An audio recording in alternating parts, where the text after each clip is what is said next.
You're allowed to talk, by the way. There's an ecclesiastical hush in this room. Seb, you'll give us the nod?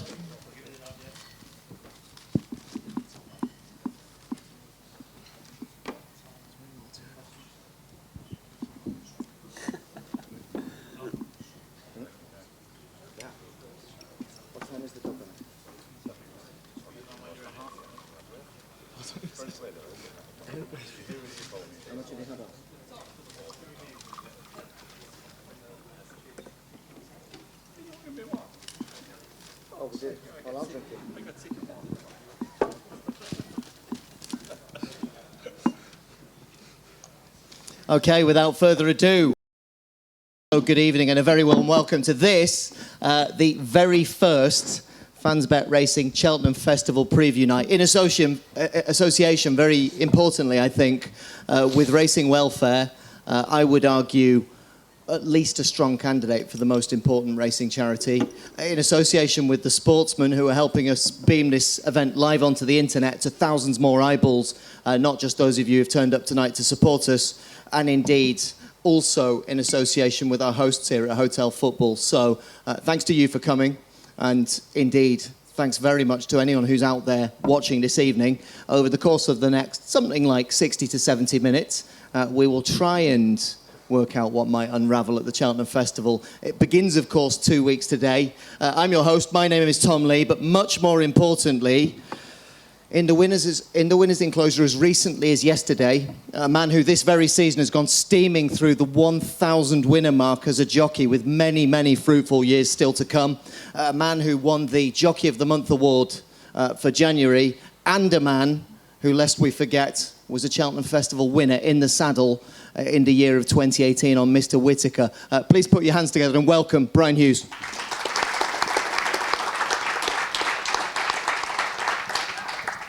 I will also explain to you, and we like honesty here, we're amongst friends, we're amongst people who, we like to think that we're a team. The FansBet family, we like to think that together, we like to work together. So I'm going to give you a confession.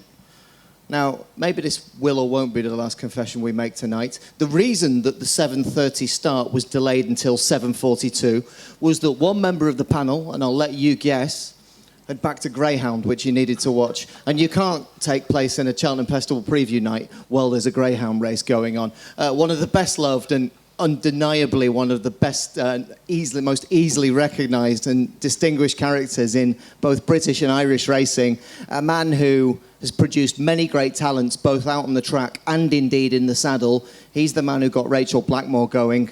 He's the man who masterminded the career of the great Hidden Cyclone, and a man who's incredibly generous and giving with his time.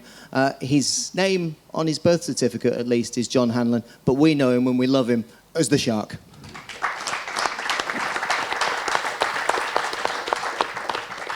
And finally, if you're just scratching your head, understandably, and looking to the gentleman to my left, he's a man who, well, tender years, and yet he's achieved an enormous amount in his few years on this earth, because he comes from a dynasty of Irish commentators.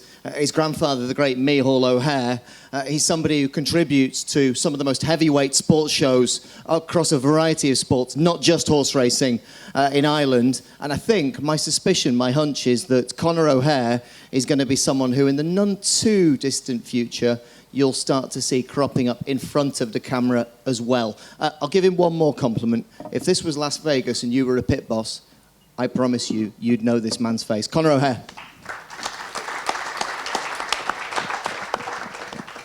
So we're going to kick off, and we're going to kick off with the opening race on the opening day. 2 weeks today, the famous Cheltenham Roar will be heard, of course, for the meeting opening Supreme Novices Hurdle. This is how FansBet bet away to my left. 11-4 the price about Al Dancer, the very emphatic winner, I think you would say, of the key handicap there a couple of Saturdays ago at Newbury.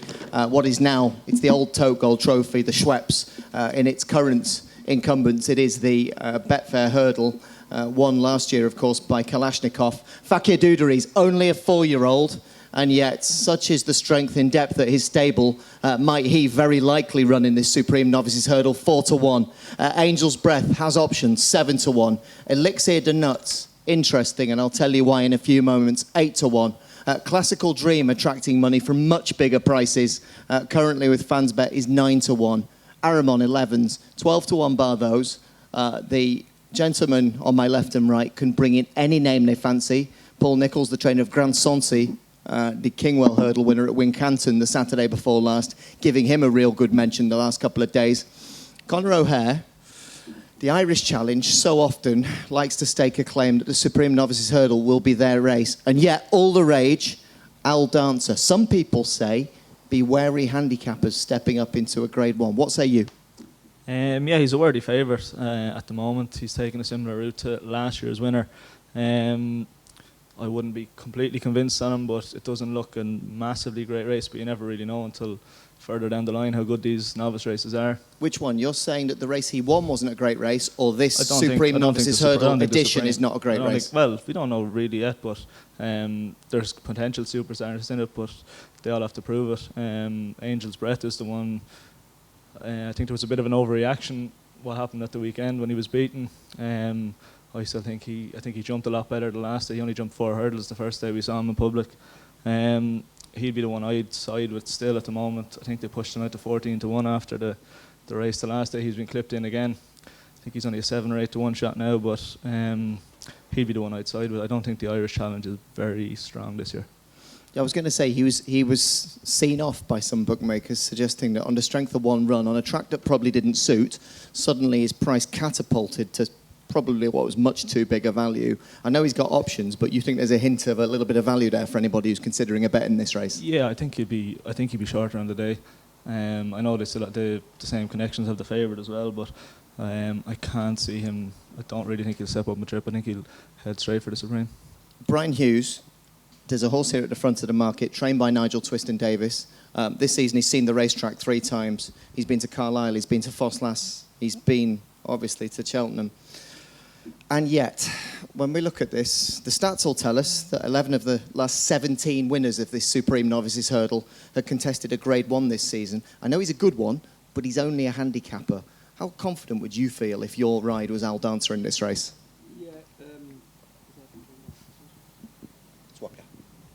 Yeah, the thing is, you'd obviously love them to see him in a Grade 1 off levels with the other Grade 1 horses, but like last year's second Kalashnikov, he won the Betfair Hurdle. He's got experience. I mean, obviously Angel's Breath probably hasn't had the best preparation through no fault of his own.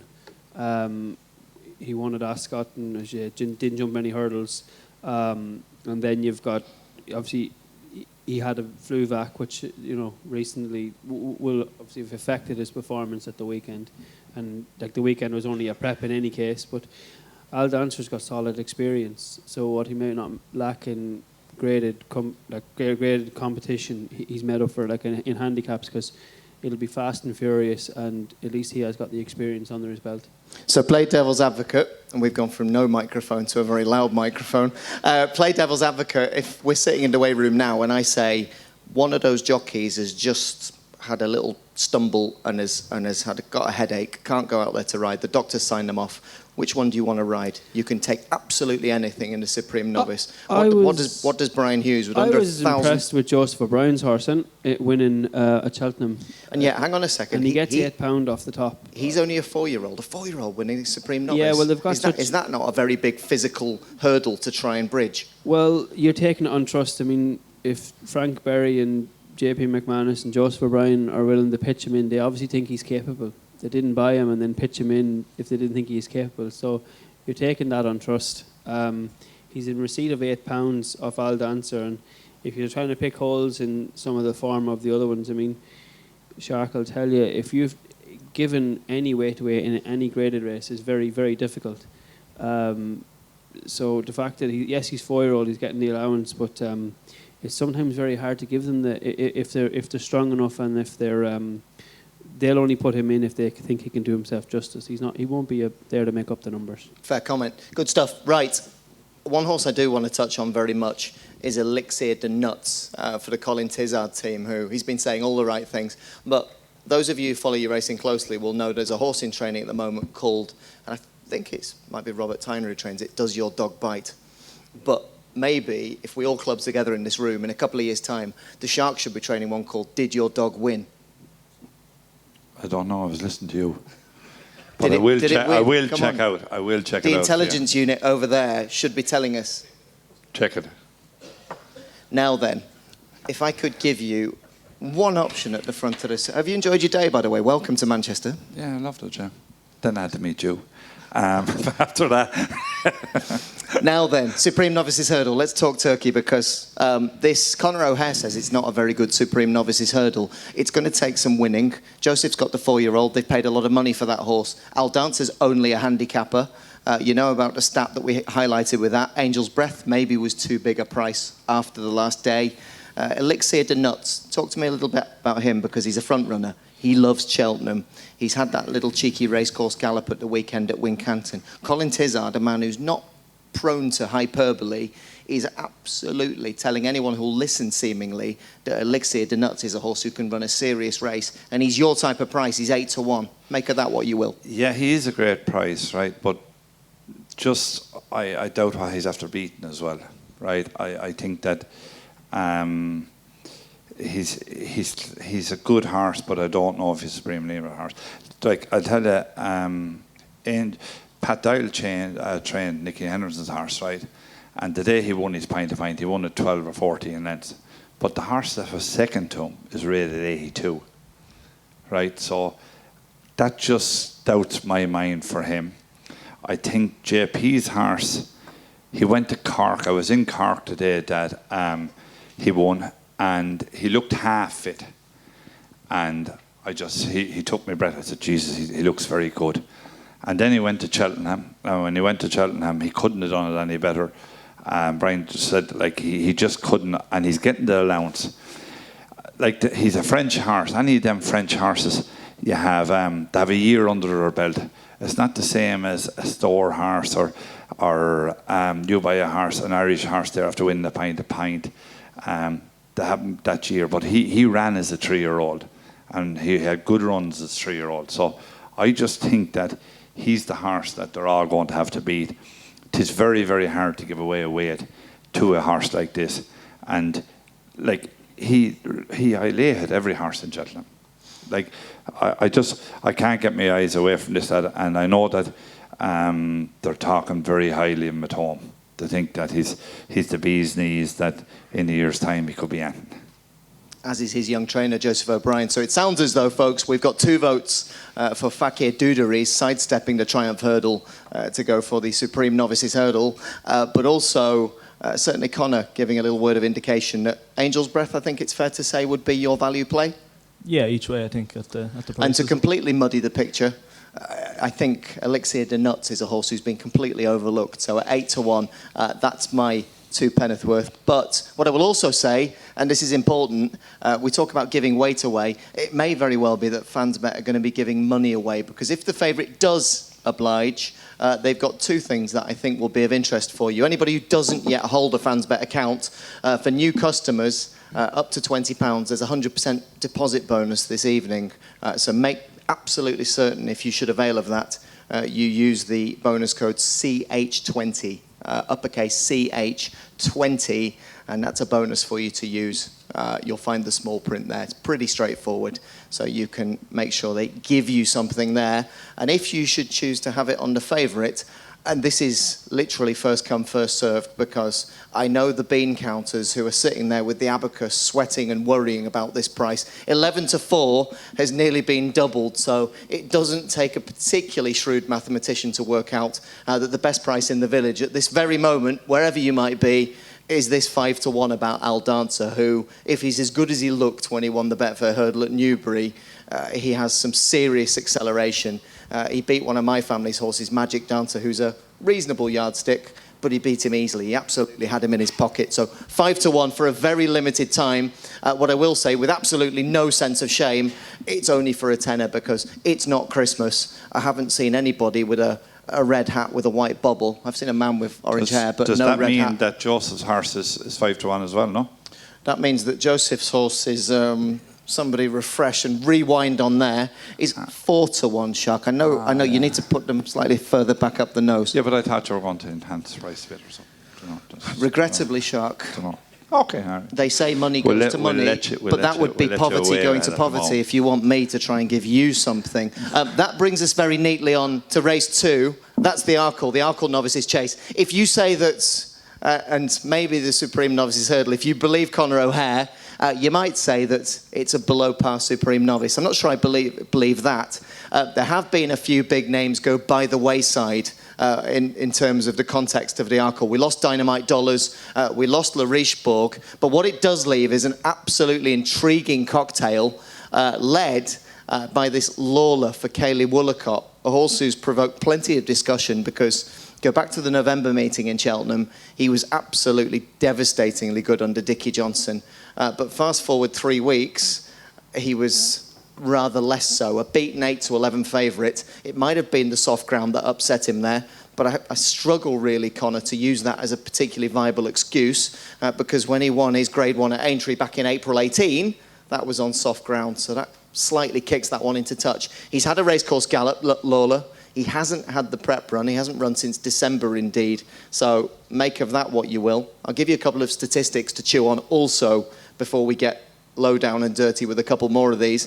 The Arkle, 6 of the last 7 favourites have delivered in this, so that's one to think about. And the other one, 13 of the last 17 had run either 3 or 4 times. 13 of the last 17 winners of this race had run either 3 or 4 times over fences, so still the potential to improve, not too many miles on the clock, whereas Lawler, of course, has only run, I should say, twice over fences thus far.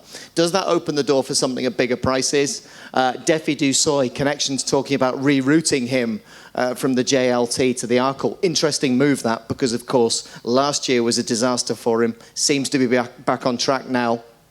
I'm minded to talk a little bit about a horse called Glen Forcer. I want to ask Brian about him because he's got an intriguing CV, this Glen Forcer. 3 from 3 over fences. The Arkle's a speed test over 2 miles, and yet Glen Forcer has done a bit of everything. He's won over 3 miles, 2.5 miles, 2 miles, and then you've got a bit of a gap to the likes of Duc de Genièvre, Paloma Blue, and of course a horse called Kalashnikov, who we're going to hear a little bit more about in a few moments. First of all, though, let's deal with the first 2 or 3 in the market. Conor, Lawler, only 2 runs over fences, 1 very good, 1 really not quite so good, and no prep run. Yes or no, Lawler? It's been thrown wide open with the favourite being pulled out there in the last few days, Laricheburg, but yeah, he was very impressive at the November meeting, like you said. After that, you thought he's gonna improve and he's going to get better. He was disappointing the last day, but you do have to give these horses, they're not machines at the end of the day. They can have bad runs. He wouldn't be massively high on my list. It is wide open. There's nothing really that is standing out. Glen Forza would be one that he was visually very impressive the last day. But it's very wide open. I'm not really filling you up with much confidence here on anything. But hang on a second, he was visually very impressive. Before that, he beat One for Rosie, who won this week, 5 lengths at Carlisle. He filled in the sandwich with a win at Chepstow over 3 miles. So he's got speed, he's got stamina. He's trained by a man who trained a winner at the festival last year, which Brian rode, Mr. Whitaker. So maybe let's bring Brian in here, because this Glen Forcer, he's done it in the north, he's done it in Wales, he's done it in a prestigious race the last day at Sandown Park, the rerouted Kingmaker, a Grade 2. And I'd like to ask you, number one, what do you make of Glen Forcer? And if Mick rang you and said, Brian, suddenly the ride's become available, it's yours if you want it, you'd jump at the chance, surely? Well, obviously he's second favourite, so you'd be a fool not to. Look, he's, as you say, he won over 3 miles novice handicap, and then I rode in the race at Kempton, and he went a good old gallop and kept going, but that's a handicap. Yeah, he was visually very impressive on soft ground at Sandown the last day, beating Kalashnikov. He's a fine big horse. I actually rode him first time over hurdles. He's a fine big horse, but this is going to be a different test. He's never ran in a grade, in a Grade 1. Obviously, you've got the likes of Lawler. You can always forgive any horse a bad run. Shark will tell you that they're not machines. He was very impressive when he won at Cheltenham in the Christmas or before, in the early part of the season. But you've got to think he's a Grade 1 horse, and I obviously taken it on trust. I was speaking to Richard Johnson yesterday, and he was obviously very confident about his chances. So, I mean, when he's a champion jockey, you've got to sort of take that. Of course. You know. Of course. So you can't get away from it. It's probably there's no footpad Altior that horse of that quality, but there's still a lot of decent horses, and I mean you could make a case for 5 or 6 of them. How much would you be scratching your head thinking, why hasn't this trainer got a run into this horse? Because he could have, Lawler, now we're talking about, he could very well have gone to the Lightning Novices Chase at Doncaster. He didn't. He could have run in the Kingmaker. He didn't. So he's been stood in his stable a long time. Would that bother you if you... Well, it wouldn't really, but I mean, like Doncaster, the ground at Doncaster has been very quick and not very nice, and any trainer, obviously Shark will probably tell you a bit more, but like you pick a target at Cheltenham and you work back to get your prep runs in, but I mean, you can't, like, I mean, Dynamite Dollars ran in it and came back with a leg. You know, I rode in it behind him. It wasn't much of a trial. Rough ground, very quick, and he's come back with a leg, and now he's out of the race. So is it clever that she hasn't run him? She obviously gave him a race course gallop. And yeah, you just wondered, has he had enough experience? But he's experienced at the track, and it has been done before. Did Martin Pipe have a win the Arkle many moons ago, where the horses won once over fences? He did, and that horse was called O'Royal, who was a grey who wouldn't start. Exactly. So, look, I know this to be true because afterwards he went to Richard Lee and won loads of races on the flat because he was crazy and he literally wouldn't start from behind a tape again. But that's another story. Look. Glen Force is obviously a high-class horse, and he's on the improve. So, I mean, you can't rule him out. Don't burst my bubble, please, Brian Hughes. I used to like you. Now you've just completely ruined my strategy for Cheltenham. I'll give it a pick of any of these, including those at bigger prices. You sound like to me as if you're making the strongest argument for what Dickie's told you, and that Lawler would be. You've got to, like, he's won on the track. He's a Grade 1 winner. It would be a great story, wouldn't it, for the woman to train the winner? Well, we talk about that because it would be a great story. For those of you who don't know the backstory, tragically, the trainer of Lawler used to be Kaylee Woollicott's late husband, Richard Woollicott, who at the age of only 40. It was awful, and the world of horse racing shook, and I'm not sure has ever truly recovered. Richard Woollicott sadly took his own life, and really this would be a fitting and brilliant tribute if Lawler was to light up Cheltenham and win. And there was a lot of emotion, certainly when he won at the track there in November. But this is an Arkle. It's going to take a lot of winning. Another brilliant story. Shark, I want to bring you in here, please. Another great story, and I know somebody who you like the look of as a trainer. Did the dog win? No. Brian Hughes, yes or no? Has anybody matching Shark's description tried to encourage you to back a dog this evening? He'd do well to get me to part with it now. That sounds like a coded yes. Right then. Dog is beaten. We have to continue. There's more than one good story here. Yeah. There's a horse called Kalashnikov who this time last year was going into Cheltenham. People were picking holes in him. They were pulling faces saying, oh, he's only a handicapper. He can't win the Supreme Novice. He nearly did. Second, he came storming up the hill. Yes, I know Somerville Boy beat him. This season, bit of a mixed bag. He's won 2 from 4 over fences, and yet he got a little bit of a spanking the Friday before last in the rerouted Kingmaker. He doesn't like going right-handed. Cheltenham much more his cup of tea, and now he's a huge price. Maybe that's unjust and underrates his chances. What about this Kalashnikov for Amy Murphy, who, I'm going to warn you here just very quickly, she's a FansBet ambassador, and although she's not in the room, she's in the room. I'll explain all shortly. Talk. Yeah, listen, to be great for Amy if he went on and won. I know the Irish horses in this, I wouldn't have won him. I don't fancy any Irish horse in this to be in the first 3. I'd love to see him win for Amy. To be brilliant. To be absolutely brilliant for the like her to walking with a winner in Cheltenham, and the best of luck to her. I think Lawler is the horse. We spoke about, you said going to the Supreme Novice last year, that Kirchhoff was like that. Well, Lawler's going with 2 runs over fences, and people are saying, oh, he can't win it. He can win it. He's won around the track over fences, and he's probably the best horse in the race. I'd love him. I'd love to win. He's going to need to be, because there's untold levels of improvement to come from some of these others. They are, but listen, this horse has won. Any horse that wins around Cheltenham is probably worth £7 or £8 to man. You know, like any horse that you ride a winner around Cheltenham, some help when you go back there on the festival meeting. Oh, Definitely. It's like horses for courses. Some horses they'll win on flat tracks and they go to Cheltenham and they don't perform. But you need to have experience at Cheltenham.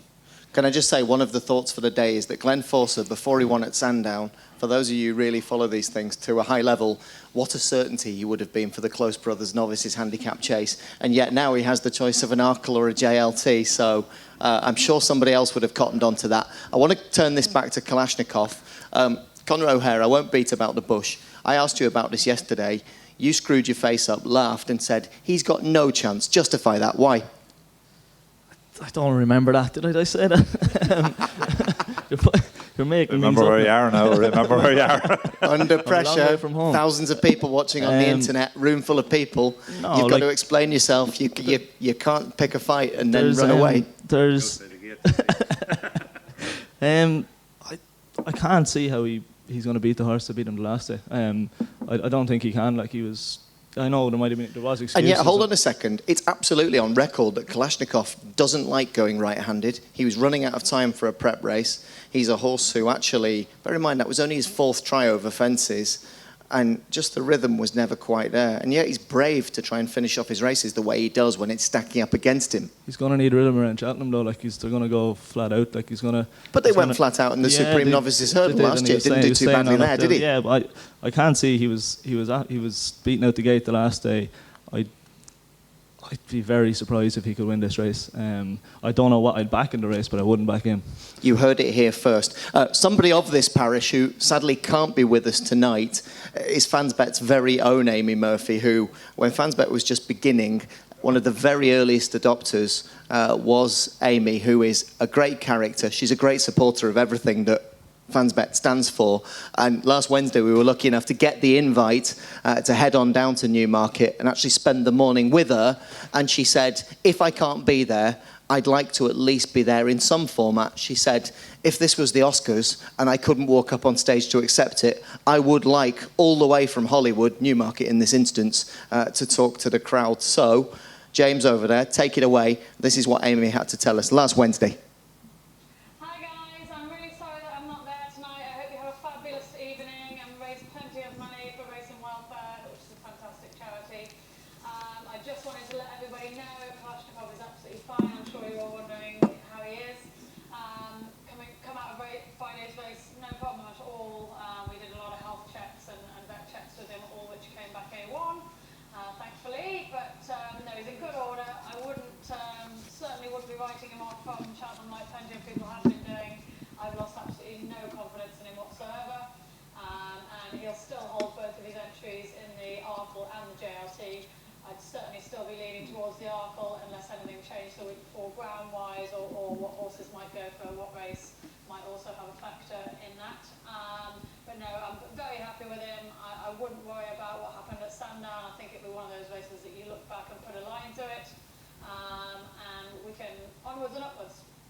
So there you have it, Conor O'Hehir. Stick that in your pipe and smoke it.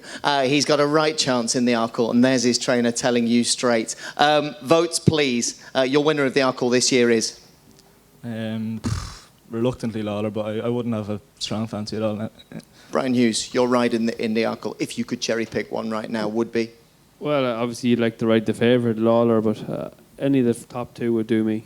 I'm a Glenn Forsyth. Mr. JJ Hanlon. Yeah, I'd have to go for Lawler. You were talking about earlier that he didn't run since December. I think Cheltenham this year you're going to have a lot of horses that won't have ran for a while because with the ground in Ireland, Leopardstown on Sunday, today the report came out good to firm. And it's more firm than good. So like who's going to run a horse in Leopardstown next week? Or last week it was the very same. I'd have no problem the horse hadn't run since the end of the year, and I think he's going to take all the beating.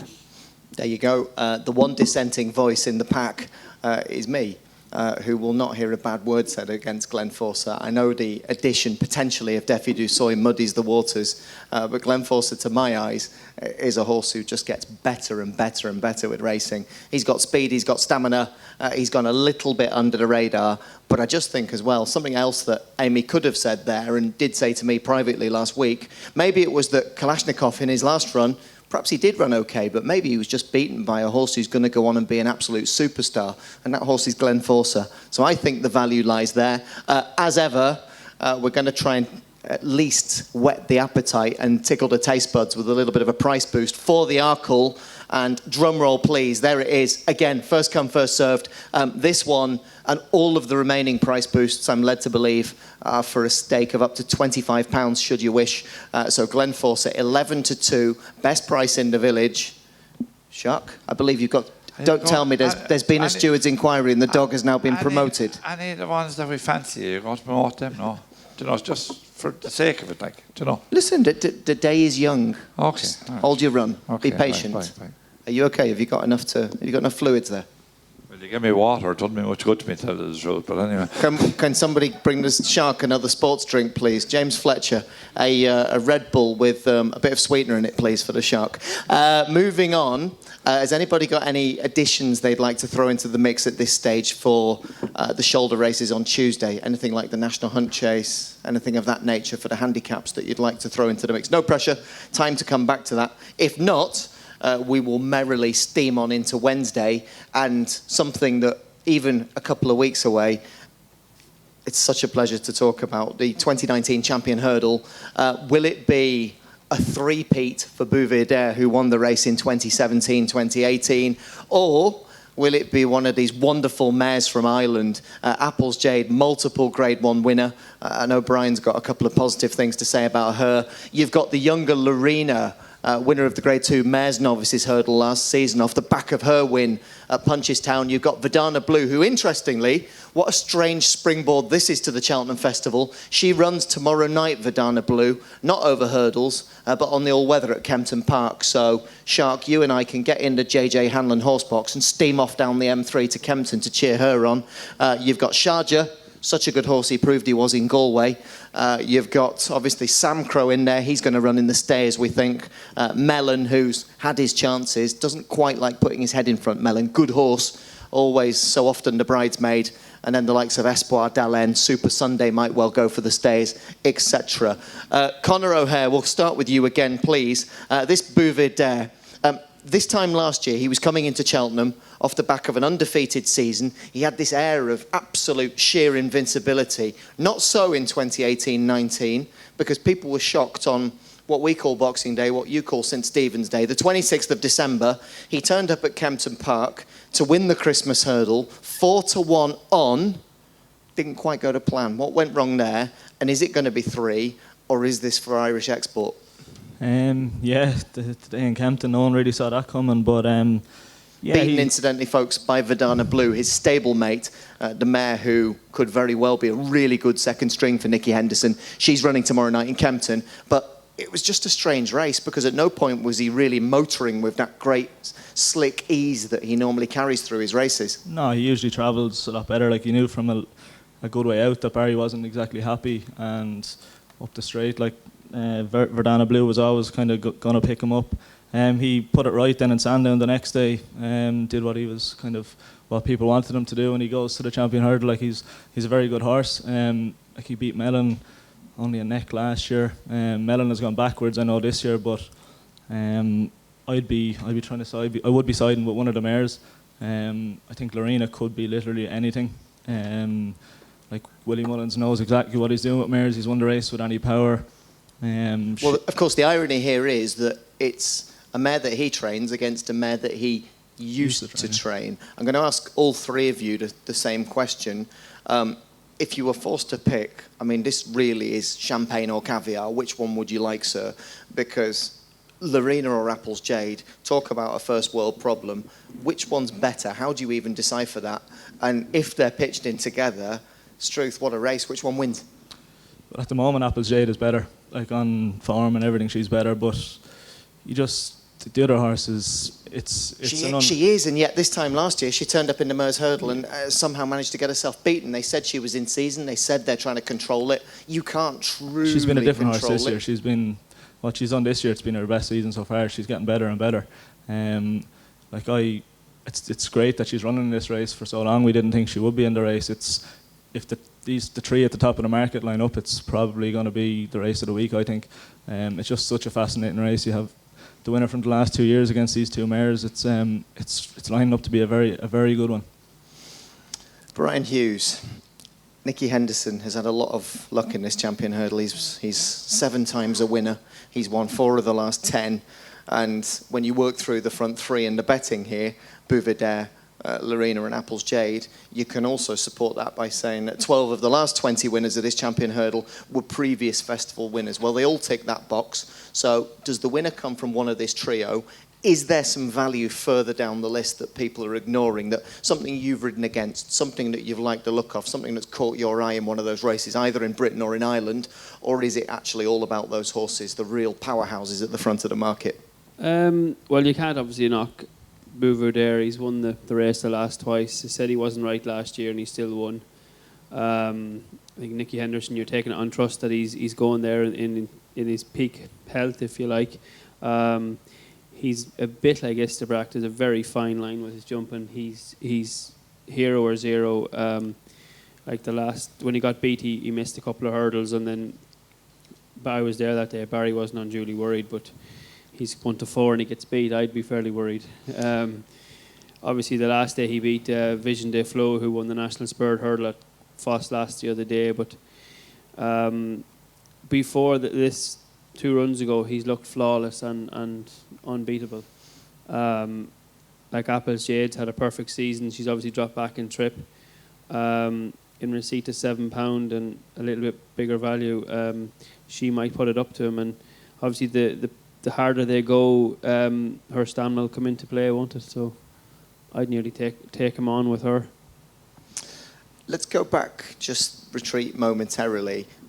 I'd like to touch on a theme. They say that French-bred horses tend to be very precocious. They tend to really show very early. So a bit like we were talking about Fakir Duderies, if he is to win the Supreme Novices Hurdle, he's doing some of the hardest racing of his life at a very early stage. They get them started and they push him harder, the French horses. Bouvidere, he won the champion hurdle in 17, he won it in 18. Might it be the first little signs that actually no horse is invincible? And even, once upon a time, we all thought Moscow Flyer would never get beat. One day at Punchestown, Rathgar Bow beat him when nobody thinks he really did, but the photo finish went against him. But that's another story. Is this the first little sign of the decline of the empire? Or actually, is this going to be a very, very close race? Because she's something special, Apples Jade. And if there's any little weakness or defect there, she will ruthlessly expose it. What about these French-bred horses? Do they tend to nosedive a bit quicker? Some of them tend to. Obviously, you've got like Sakero Star that's went on and proved. Like ones that get 7 and 8 to start to decline, but sure, he's getting older. Like the rest of us, Tom, he's getting slower. Look, he's a very, very good animal. There's a chance he could be on the decline, but they generally go off the boil quicker than your English or Irish breds, but only on the basis that they start racing a lot younger. But Kato Star went on. I mean, I suppose when they have as much ability as he has, they might go on a bit further. Sure. Let me tell you that in downtown Bagnallstown, County Carlow, if anybody ever dared suggest that the shark, John Hanlon, was old or slow or in decline, there would be uproar. Literally, there'd be riots on the streets. John Hanlon, French-bred horses, do they start to show a little bit of wear and tear earlier? Or is this guy in particular, is he good enough to actually ward off all comers? Yeah, I think the French horses, my opinion of French horses, that they're better 4, 5, 6-year-olds than they are. Just the odd one will stay going, but there's an awful lot of them that are bought. They're very good bumper horses, very good hurdle horses. First year season over fences, they're good, and then we seem to lose them a small bit. But I think Bouvidere, he's 2 runs this year is like Applejake's runs last year, and I honestly feel that there's £7 there, and the 2 mares will finish in front of him this year. All right, because the reason I'd say that is that Applejack is definitely, she's flying, she's doing everything real right, and he's just his 2 runs this year haven't been good. They haven't been. They're good runs, but they're not his runs last year or the year before. So, but is that because you as a trainer, when you're really readying one for a big race, you don't want to show your hand too early. You don't want to leave nothing to work on. Don't you just take him there, 3 quarters, get the job done, knowing that you're going to bring him to an absolute crescendo on the one day that matters, and that's March the 12th. Yeah, but you're like the 2 mares are the very same. They're after winning on the bridle. They've never been asked a question because there's nothing in Ireland can lie with them. So I just feel that he maybe proved completely wrong, but in my opinion, he's not the horse he was last year. And I think the 2 mares will finish in front of him. Which way round? I think Applejack will win. Brian Hughes, Apples Jade to beat Lorena, or is Bouvet the one? No, Apples Jade, I think, to beat him. My charity bet. Conor O'Hehir, your charity bet. Strong words indeed. Conor O'Hehir, this Lorena, she's been with Willie Mullins for 6 runs. On all of them, she's been favourite. On 5 of those 6 runs for Willie Mullins, she's been odds on, sometimes long odds on. She's a Cheltenham Festival winner. She's a Grade 1 winner in Fairy House. She's 2 from 2 this season. She's a rising star. Well, she's already a star, but she just seems to thrive, develop, improve, and just get better and better and better. Of the 2 mares, with respect to Bouvet, if we just isolate this to a 2-horse race, who finishes in front of who? Lorena in front of Apples, Apples in front of Lorena? Lorena in front of Apples. I think she can go right to the top. I might be a complete fool saying this, but I might be proved completely wrong. But I think she's done everything so easy. It's a massive step, I know, to jump into this champion hurdle. But I think the 2. I think Lorena will beat Apples Jade and be over there back in 3rd. There you go, folks. It's a split, clean down the middle. 2 and 2 here. 2 Apples Jade, 2 Lorena. We'll see how that one plays out. Those are the very latest prices with FansBet. Away to my left on the viewer there. Bear in mind there are some fairly credible names slightly further down the list if they show up. The likes of Verdana Blue, as I say, running tomorrow. Keep an eye out for her. The likes of Sharjah. The likes of Mellon and Espoir d'Allen. So that wraps up the champion hurdle, except this. Apples Jade, Brian Hughes says she'll win. John Hanlon says she'll win. If you agree, then you might want to avail of this. 11-4 for a limited time, first come, first served, up to £25 sterling or equivalent is the offer should you wish to get stuck into Apples Jade. So 11-4 the price, not the originally quoted price of 2-1. So the traders once again acting with a very, very rare bit of generosity, and that's not something that they're used to. You see them shaking violently when they have to give out these price boosts. So that's a good price because she'll probably end up going off on the day less than 2-1. I'd say she'll go off on the day 6-4. Will she go off favourite on the day? Yeah, without a doubt. Yeah, I'm minded to agree with you, even though I think she will find 1-2 good. He never agreed with me in his life. I know how he's starting now. That's not strictly true. I met Shark over a decade ago. There was one night when he thought no one else was looking that we were at the bar and he got out his wallet and said, go on, I'll buy you one. And I agreed with him wholeheartedly. It hasn't happened since 2008. There's been a lunar eclipse since then. There's about to be a rare act of political debauchery on the 29th of March. All sorts of strange things have happened, but he still hasn't gone back up. We'll try and right that wrong this evening, even if the dog didn't win. On we go to the Ballymore Novices Hurdle, the staying Novices Hurdle, or at least the intermediate distance Novice Hurdle, I should say. Not the Bartlett, but the Ballymore. The front of the market for this looks like this. Nicky Henderson last won this in 2012 with a really good horse, Simon Sig. Might he win it again in 2019 with the brilliantly named Champ? Plenty of people think that Champ could be the one. He's run 5 times in his life over hurdles, 4 of them victories. That was his first spin over hurdles when he maybe needed a bit of experience.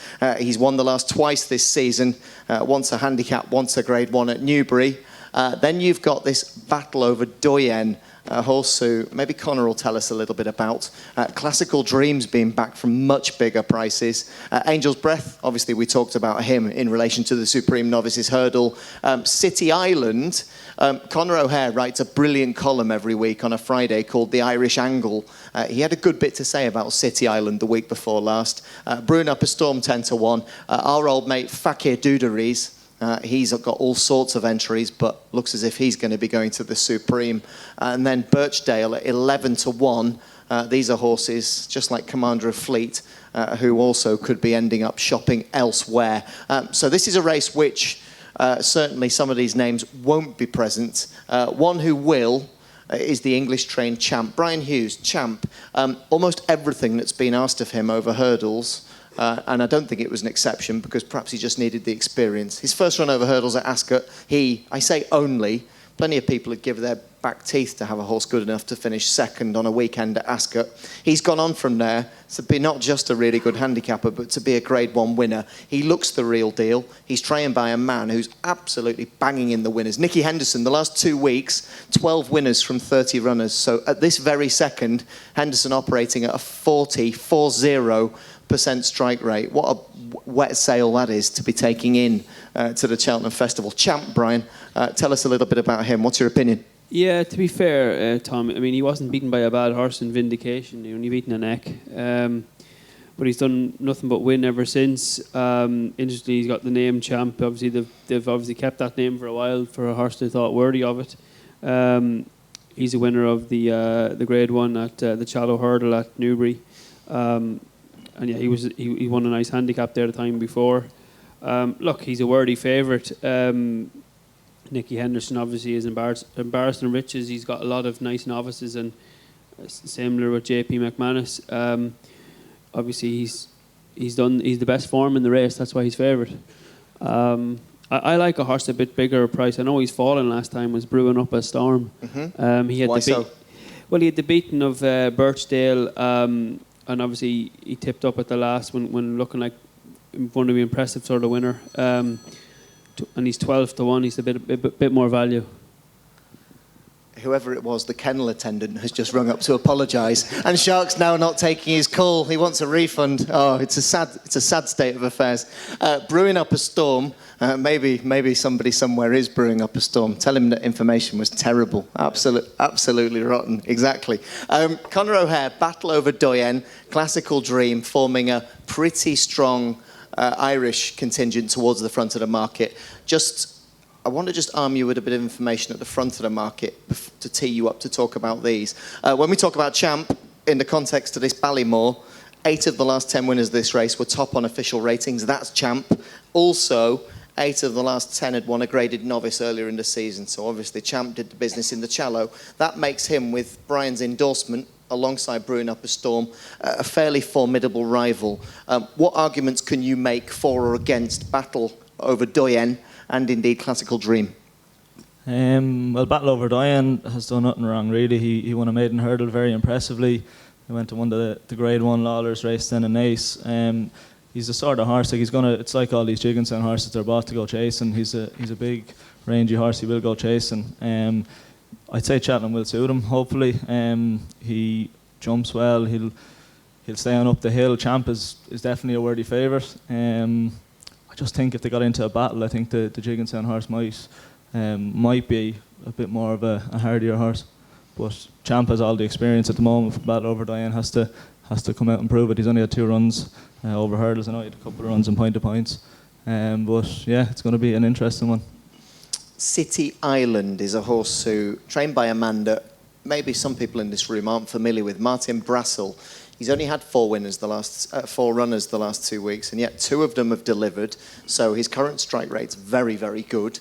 He more than knows the time of day, given the right ammunition. City Island, each way chance? Maybe a small each way chance. It's great for Martin to have a runner in Cheltenham. Like he's had big winners in the past. Been a bit quieter in recent years, but the owners as well, the Mulryans, great for them to have a runner in the Ballymore as well. He is a small each way chance, but I think this is a pretty hot novice. Like I like Brewing Up a Storm as well, like Brian said. Birchdale will probably go for the race over further, but it looks a pretty competitive race. Good stuff. So maybe, just maybe, we could be brewing up a 10-1 winner. Shark, very quickly, this Ballymore, which way does it go? Does it go to Ireland? Does it go to England? I think it'll go to Ireland. I think City Island has no chance. I think he's not good enough for it. We have 2 or 3 better ones there with Willie's horse and Gordon's horse. So Battle of the Diane. I like him, but just he mightn't just be quick enough. He's one of those horses that does everything well, but Cheltenham just might come too quick for him. Champ deserves to be favoured for it. He deserves to be fair. I can't see he'll turn into the straight, and I can't see anything passing him. Traitor. No, an not traitor. Irishman tipping up an English favourite with all those good Irish trained horses. Yeah, pursuing him in the market. You asked me for my opinion, and I'm giving it. Okay. Champ. I have no strong opinion about the Ballymore. Conor, your winner is? Battle over Diane. You told me brewing up a storm. Liar. Your nose is getting wronger. Battle over Doyen at the shorter prices. Brewing up a storm each way. Champ. Yeah. I'm more than happy to go with the consensus. So I have no strong opinion there. A race I have got a very strong opinion on is the RSA Novices Chase. This I think is where Wednesday really lights up, because loads to say about this one. We'll try and be quick. We'll try and be concise. I will just remind you of the price boost if you're going in with the Shark, who, despite the fact that his total lack of patriotic fervour, you ought to be backing Champ at 7-2 with FansBet in that case. Up to 25 quid, 7-2 the price. I suspect once again that one will not last. On we go then to the RSA Novices Chase. This actually is teed up to be a really exciting race. This is how they bet. Santini, a horse who, of course, was a beaten favourite at last year's Cheltenham Festival in the Albert Bartlett Novices Hurdle. He was also behind a horse who's prominent in the betting here at Christmas time, top of the game in the race that La Bagoa won at Kempton on the 26th of December. 7-2 Delta Work. Conor will tell us a bit about him. Top of the game is 5-1, I think is fascinating. OK Corral, form's taken a couple of knocks, but is a horse who featured at Warwick recently. On the blind side, is 14-1. Vindication, who Brian mentioned in a different context just now at 14s, 16-1 bar those. Chris's Dream, who won the 10 up at Navan for Henry de Bromhead, 18-1 bar those. So this RSA, Conor O'Hehir, what have you made of Santini? Because I'm not certain that this horse isn't going to be a drifter.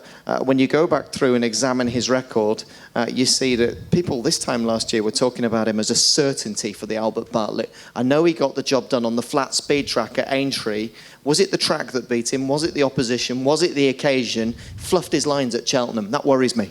Yeah, as Brian has said earlier on, when you have a horse that does act around Cheltenham, it is worth £6 or £7. I think, to be honest, the other horse should be favourite. Delta Work, he's a course winner. He's done nothing wrong since he went over fences this year. He's won at 2.5 miles. He's won over further. He should be favourite in my book, and I think he will go off favourite, and I think he will win as well. To be honest, I think he has the beating of Santini. Santini did in an earlier stage of his career win a lesser race, a Grade 2 at Cheltenham, but I thought it was a combination of handling the venue, the opposition, the occasion, and maybe that stiff uphill finish that was the undoing of him in the Bartlett, which was a really, really good renewal last year on paper. Brian Hughes, Santini, or are you swayed to this Irish challenge of Delta Work, or do you then come back to the horse who finished ahead of Santini at Christmas? It's a tricky puzzle, this, because Top of the Game has also been doing plenty to recommend himself. These are the quotes from Paul Nicholls about Top of the Game yesterday. He's a high-class chaser in the making, he's nice and fresh, and he has a big chance in the RSA. So I think this is a bit of a jigsaw puzzle, really, at the front of this market. 3 quality horses, loads of each-way value further down the list. What do you make of it? Well, Paul Nicholls wasn't going to give you a negative quote, was he, in fairness? Look, obviously Santini was beaten favourite. He was beaten favourite at Cheltenham last year, and everyone had him as a banker. And it's interesting that he's won at Aintree and Newbury, which are similar flat tracks. Delta Works, obviously a winner at the festival. He's done nothing wrong since he's went over fences. Top of the Game, he was second to last year to La Bagoa, with Santini back in third. I just don't know, he just looks a bit big and ungainly for me, really. I just think Delta Works form's a bit stronger and probably should be favourite. Vindication might be a horse with a bit of an each way chance. Looks like he's been crying out for this trip after being beaten last time out at Ascot, but I think Delta Works should be the worthy favourite. And lest we forget that Delta Work, going back to December, beat Larichbourg, who would have been our call favourite. So he's got speed, he's got stamina. But there's something else about Delta Work as well. As Conor said, he's a course winner, of course, because he won the Pertemps in 2018. He's unbeaten over fences. I go with Brian on this. I think I go with Conor on this. This Delta Work, I did the walkback interview on Irish TV after he'd won on the 29th of December. Davy Russell was absolutely purring about him, having come back in on him. So he's a Grade 1 winner. Over this sort of trip. He's won on the track. And the really good thing about him, Shark, Delta Work, he seems to be able to deliver it on pretty much any ground. If the ground's rattling quick at Cheltenham, he just gallop through them, no problem. He'd love it. If the ground, no matter how quick the ground is, this horse will handle it. He's after having 3 or 4 very good runs this year. He didn't run since December, but he's going to take some whack. And I'd say he's probably won a Garn Spankers at the meeting. Like everywhere he's after going this year, he's beaten good horses, and that'll do me any day. A miracle. The planets have aligned. We have a 4-4-4, or rather, every single one of us, all 4, are going for Delta Work in the RSA Novices Chase. So make of that what you will. You can jointly condemn us when the creature gets absolutely stuffed. But based upon certainly what I've seen, it is Delta Work at 7-2, who is the cast iron vote for the RSA. Have we a boost, young James, on this race? Let's have a little look. Now that'll do nicely. For those of you who couldn't understand the words coming out of the Shark's mouth, it was a very simple but emphatic, "Oh, Jesus." So it's nice to see that he's offering praise to the man above for the excellent price about Delta Work. 9-2, up to 25 quid. Grab that, first come, first served. Right, on we go. I don't think this one will take too long, so we can make up a bit of flight time here. Altior 2-5. This horse who's got this remarkable Cheltenham record. He's won a Supreme Novice. He's won an Arkle. He's won a Queen Mother Champion Chase. Based upon all known form, he looks absolutely the one horse who, okay, yes, he's a prohibitive price, but rightly so. Nicky Henderson, well, he says he's become a public horse in the vein of something like a Sprinter Sacra. He's the perfect 12 from 12 over fences. Can you see, gentlemen, any alternative? Okay, there could be some sort of unfortunate accident. He could get carried off the track. He could have a soft unseat. Hopefully he doesn't. But if he turns up in anything like his peak form, surely he wins. Yeah, simple. Conor? Simple, yeah. Move on. Brian Hughes, I'm not going to make it that easy for you. We will move on.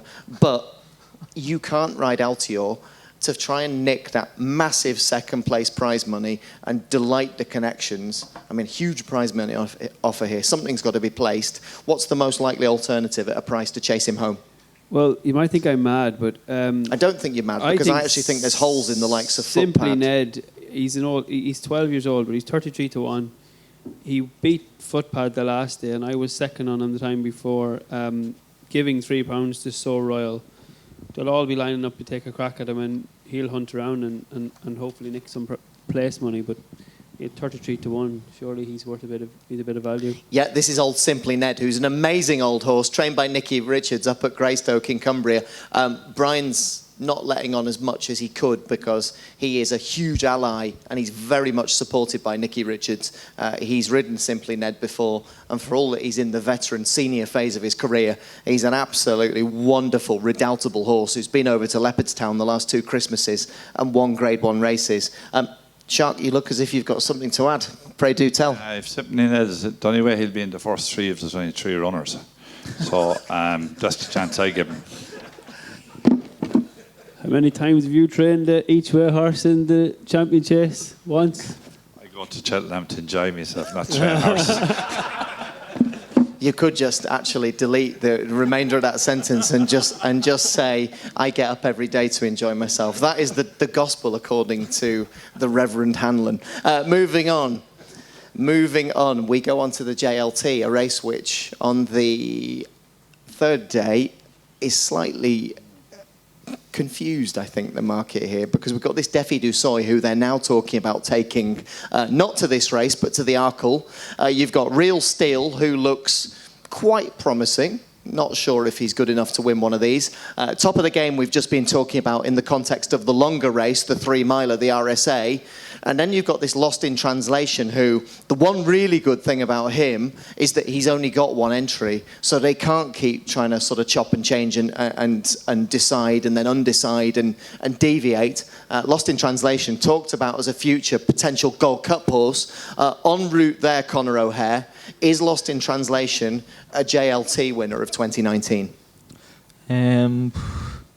It's another one that's it's going to cut up, isn't it? If Defi Dusoy goes for the 2-mile race, like he's probably not a false favourite, but he's kind of favourite because there's nothing else really. But in fact, they flip-flopped. They bet now 3-1 Lost in Translation, 100-30 Defi Dusoy, who, as we say, the suggestions today, it's not rubber stamped, but the suggestions today are that Defi Dusoy could very well be going for the Arkle, the shorter race.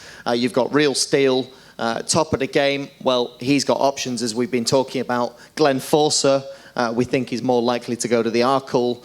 Delta work, obviously, elsewhere potentially. Kalashnikov looking likely, as we've heard from our very own Amy Murphy tonight, to go to the Arkle.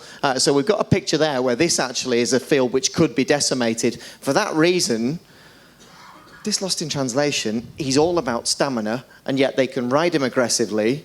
I think there's a lot to like there, because we talk about course form. He won at Cheltenham on New Year's Day. That's got to be a big tick in the right box, surely.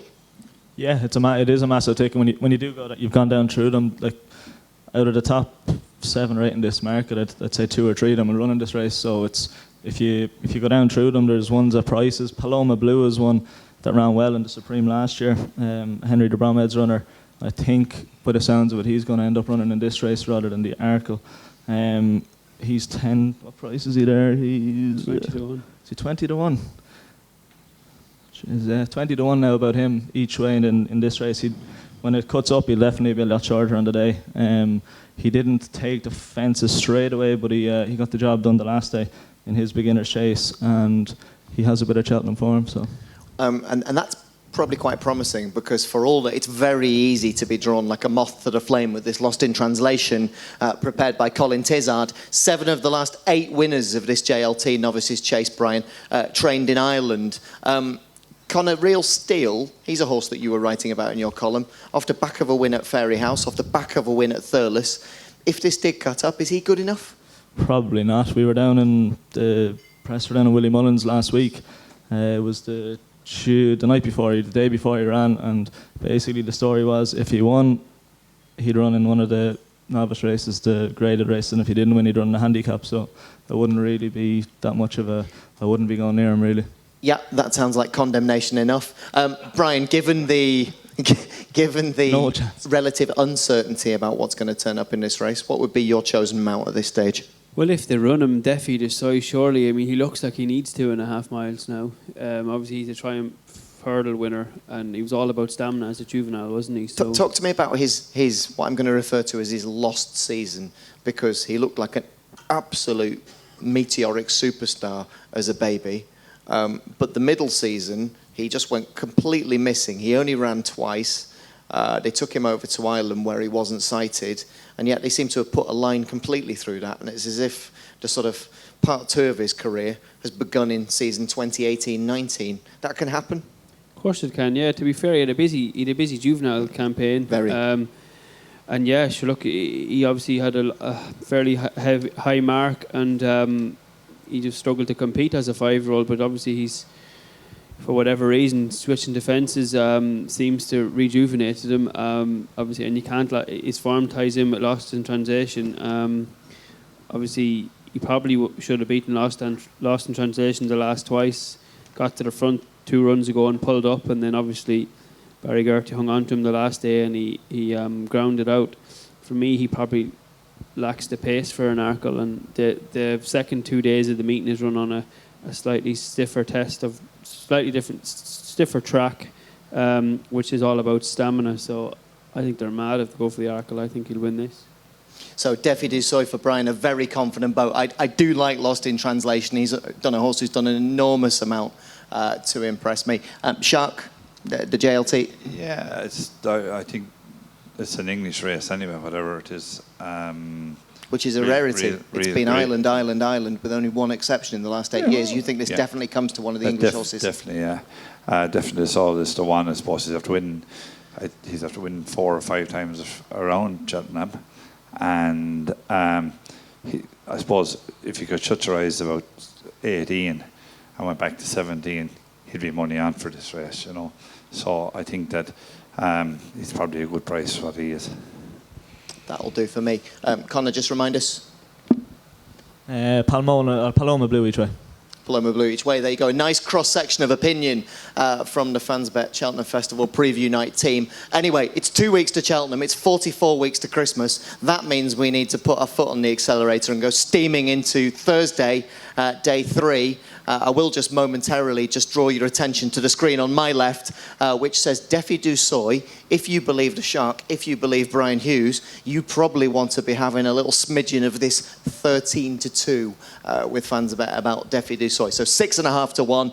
Usual gig applies for a limited time only, with 0 apologies, because clearly that's far too big a price, with lots of them heading off in other directions to different races. Right then, Thursday, Ryanair, proper horse race. Let me explain something to you. Almost everything in life comes back to presenting Percy. And I'll qualify that because there's a horse here towards the front of the market called Mona Lee. Mona Lee, 12 months ago, was 7 lengths second to presenting Percy in the RSA chase. 2 years ago, Mona Lee, well, he wasn't locking swords with Percy in the Pertemps. He was finishing second in the Albert Bartlett. But if he was 7 lengths behind the horse that's going to win the Gold Cup, in between times, he's won a Red Mills. He's been second in a Savills chase at Leopardstown at Christmas time. This is a golden opportunity for a horse that hopefully, Henry de Bromhead will get him there in absolutely pristine shape. There's still a chance that Min could go for the shorter Queen Mother Champion chase. Footpad, same comment applies. Undersow is nearly as old as the Shark. He can't keep rocking out these performances at that level. Kenboy's probably going to run in the Gold Cup. Brilliant horse though he is. Frodon also has the Gold Cup option. I still have more hair than you. And that was what one person in that department is decreasing, one person is increasing. And no grey one. I'll see it. Yeah, there's a few of those as well, unfortunately. Anyway, 2 questions I like to ask, which are, and you'll indulge me here, folks, because Shark Hanlon, 2 Saturdays ago, you and I were in Goran Park to watch Mona Lee absolutely doing handstands at your local track, win the Red Mills chase. Ridden, and this is what I really want to touch upon, ridden by a very, very talented pilot. I absolutely think there's barely anybody better out there in either country. That jockey is Rachel Blackmore. She wouldn't have got a start in the sport if somebody, namely yourself, didn't start giving her rides and identify that talent. When did you unearth that diamond? How did you find her? And at what stage did you know that Rachel Blackmore was going to make it, not just to being a reasonable jockey in the top dozen, but being at the very, very top? Listen, she started me a couple of years ago, and it was Davy Russell, as a matter of fact, picked her out for me. I was looking for a jockey one day in Thurles, and he just said, had an old horse that I gave a chance to. And this was at a stage, folks, that she was getting no ride. I mean, maybe one a week. Yeah, and she came very quiet girl. I remember the people that owned Stowaway Pearl was the horse's name, and had a nice handicap mark, and we thought he'd nearly win. And she gave it a brilliant ride, took it up, went on and won. And she kept start working for me then after that. And it all went the right way. So she was pint to pint in there for years and just getting bad rides. And Brian, you know yourself, when you're getting bad rides, you can't do anything. You just try and stay on board or whatever the case would be. But she improved and improved. And I remember when I asked her to change, she thought I was mad, and so did everyone else. But I said I when you said, just qualify that remark, to switch from an amateur to a professional. To professional, yeah. I told her I had a fair few horses. I said, listen, we'll do the best for you. And she said, right, we'll have a go ahead for 6 months. And if it didn't work after 6 months, she was going to go back again. But you knew deep down, didn't you, that she was something a bit special? She's a great girl to school horses.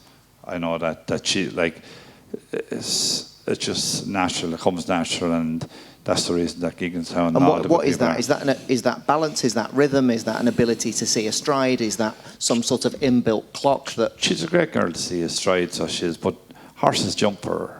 Like, it's just it happens for her, and I don't think anyone can explain why she's so good. But I know that every horse that she ever gets up on, is very, very seldom that she'll get down and a horse didn't jump for her, and that's a big bonus. So it is. It wins a lot of races.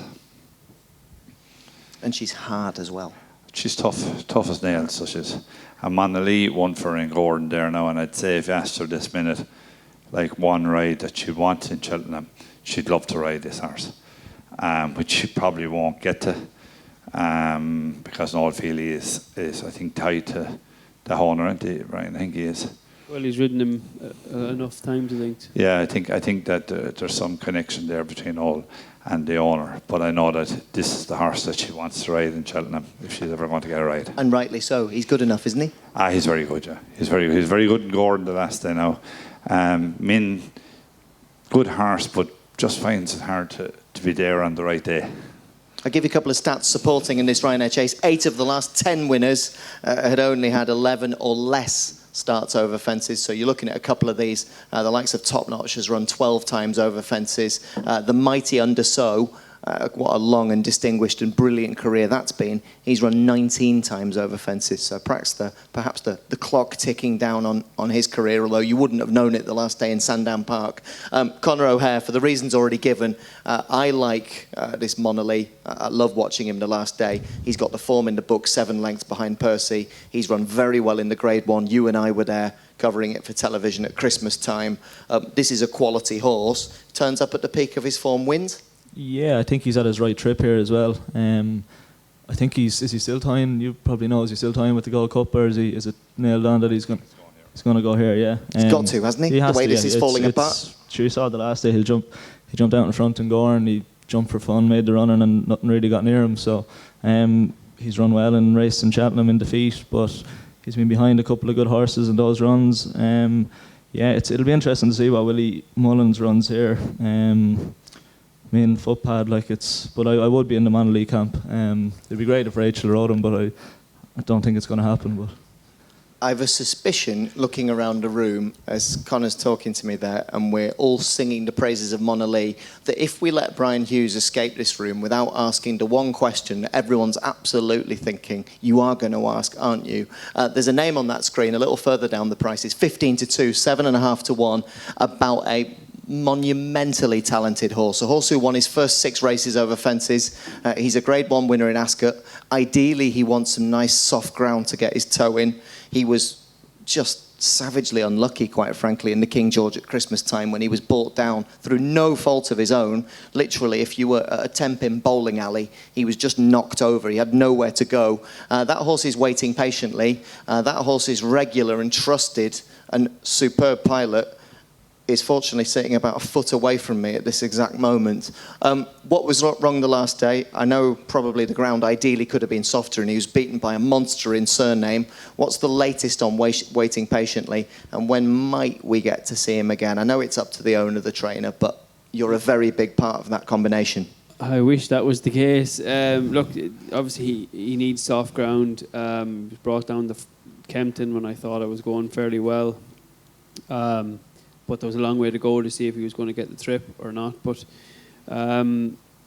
look, no one wants to get beat. I thought he'd win the last day.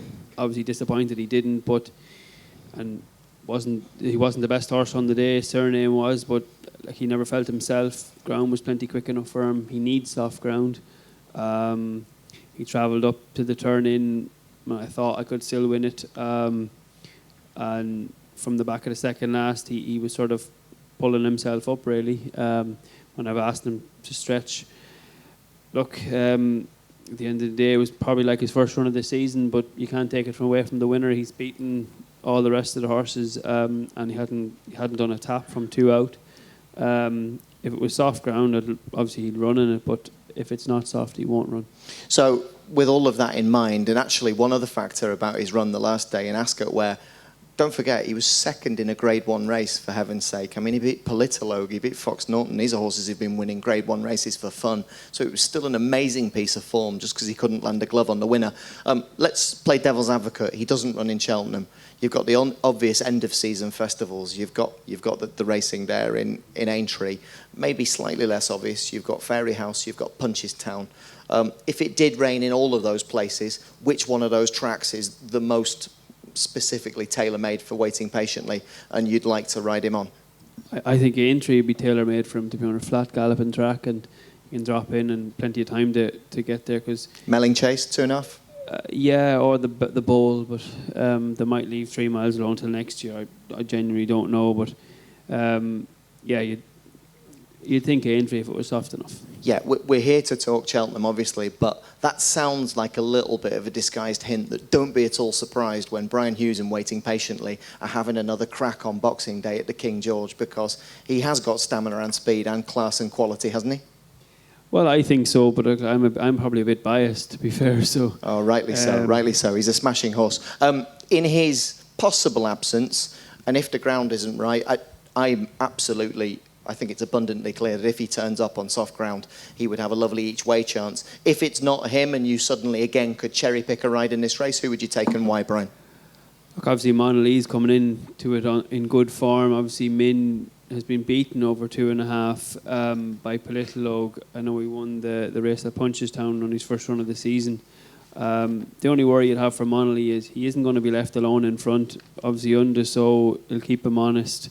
And, you know, horses down the bottom like ASO and that will keep him on his mettle, you know. I suppose, would Top Notch be good enough? Probably not.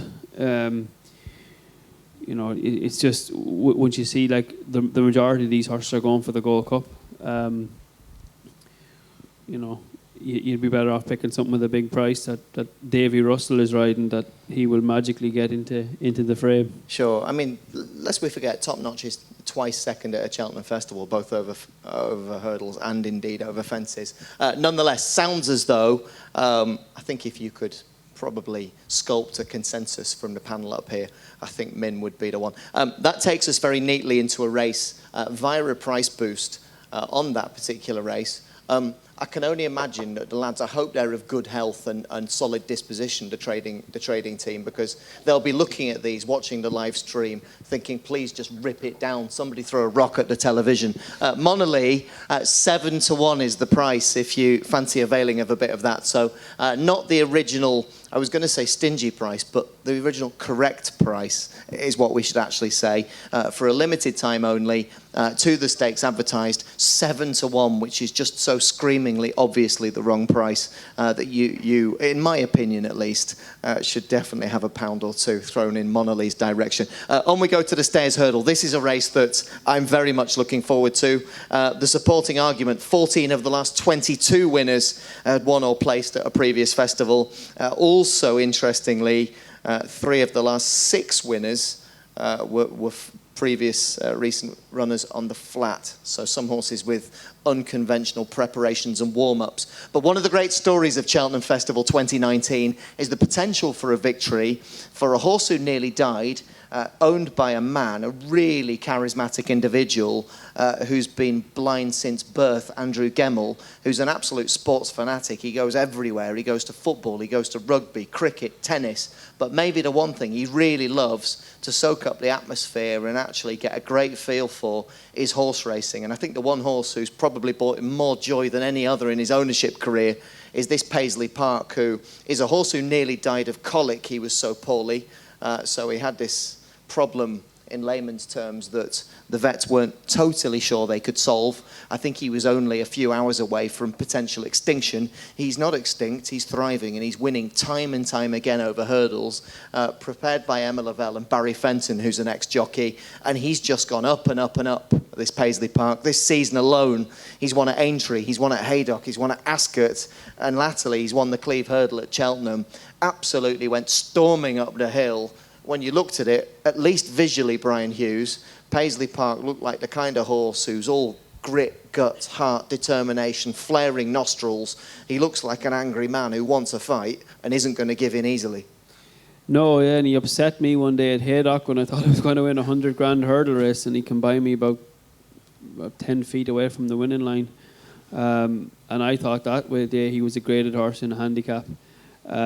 He's done nothing but improve since. He's won at Ascot, and you say he's won a Cleve Hurdle around Cheltenham, which obviously stands to him. And for whatever reason, it's harder to win a Grade 2 with a Grade 1 penalty. Again, giving weight away in a graded race. But look, he's the worthy favourite. He's an improving profile. He races lazily, a bit like past winners of this race, Ingles Drever, Big Bucks, them type.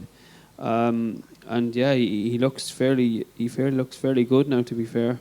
Obviously, Sam Crow looks like he's going to go here, but he's coming into this on a very ordinary preparation. So he's going to need to be at his best to beat this horse, because he's obviously on the improve.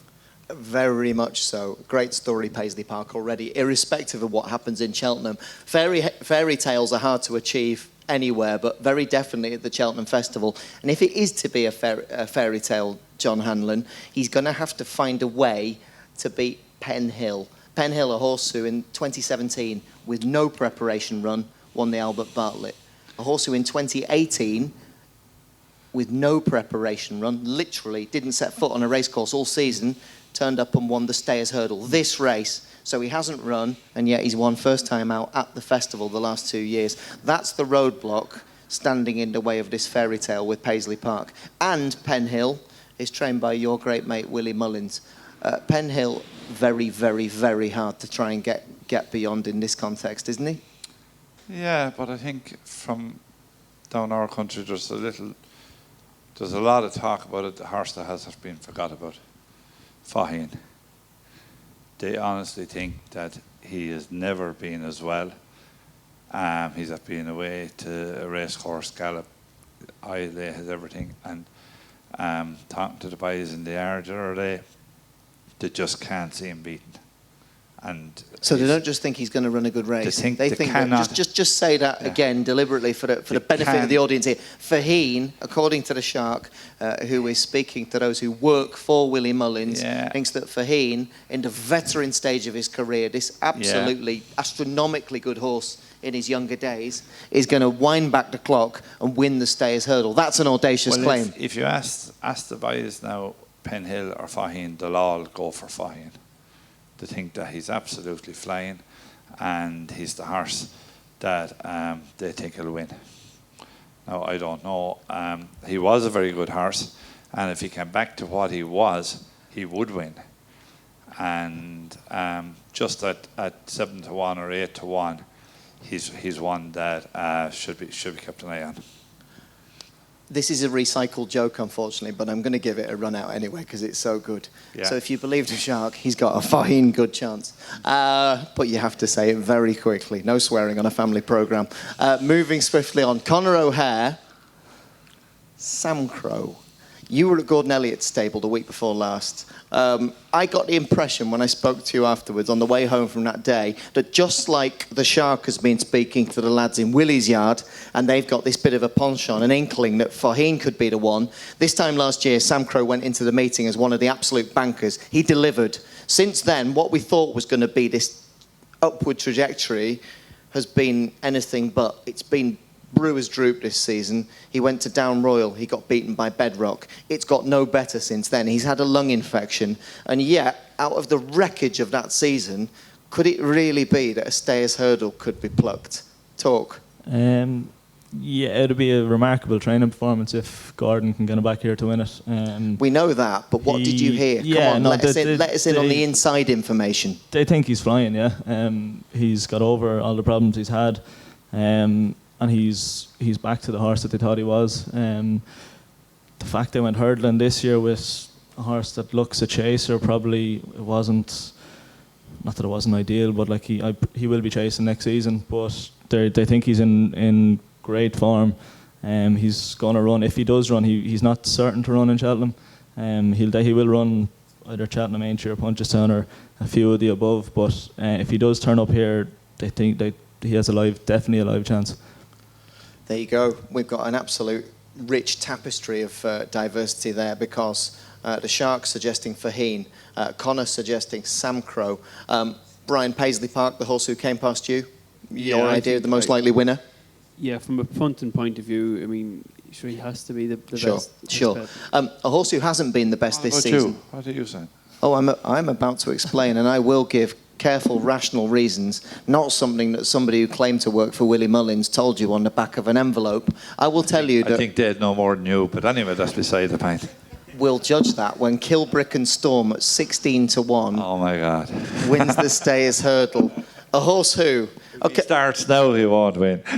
Do you remember in the days when you had to... Do you remember in the days when you did your GCSE maths exam, you knew the answer, but you didn't know the workings? Well, I know the answer and I know the workings. Allow me to demonstrate. Kilbrick and Storm, trained by Colin Tizard. Horse is flying. He's unbeaten at Cheltenham. He's only had 2 runs this season, and he's a Cheltenham Festival winner. Totally ignored, dismissed, and thrown out by the market. And yet it's 16 to 1.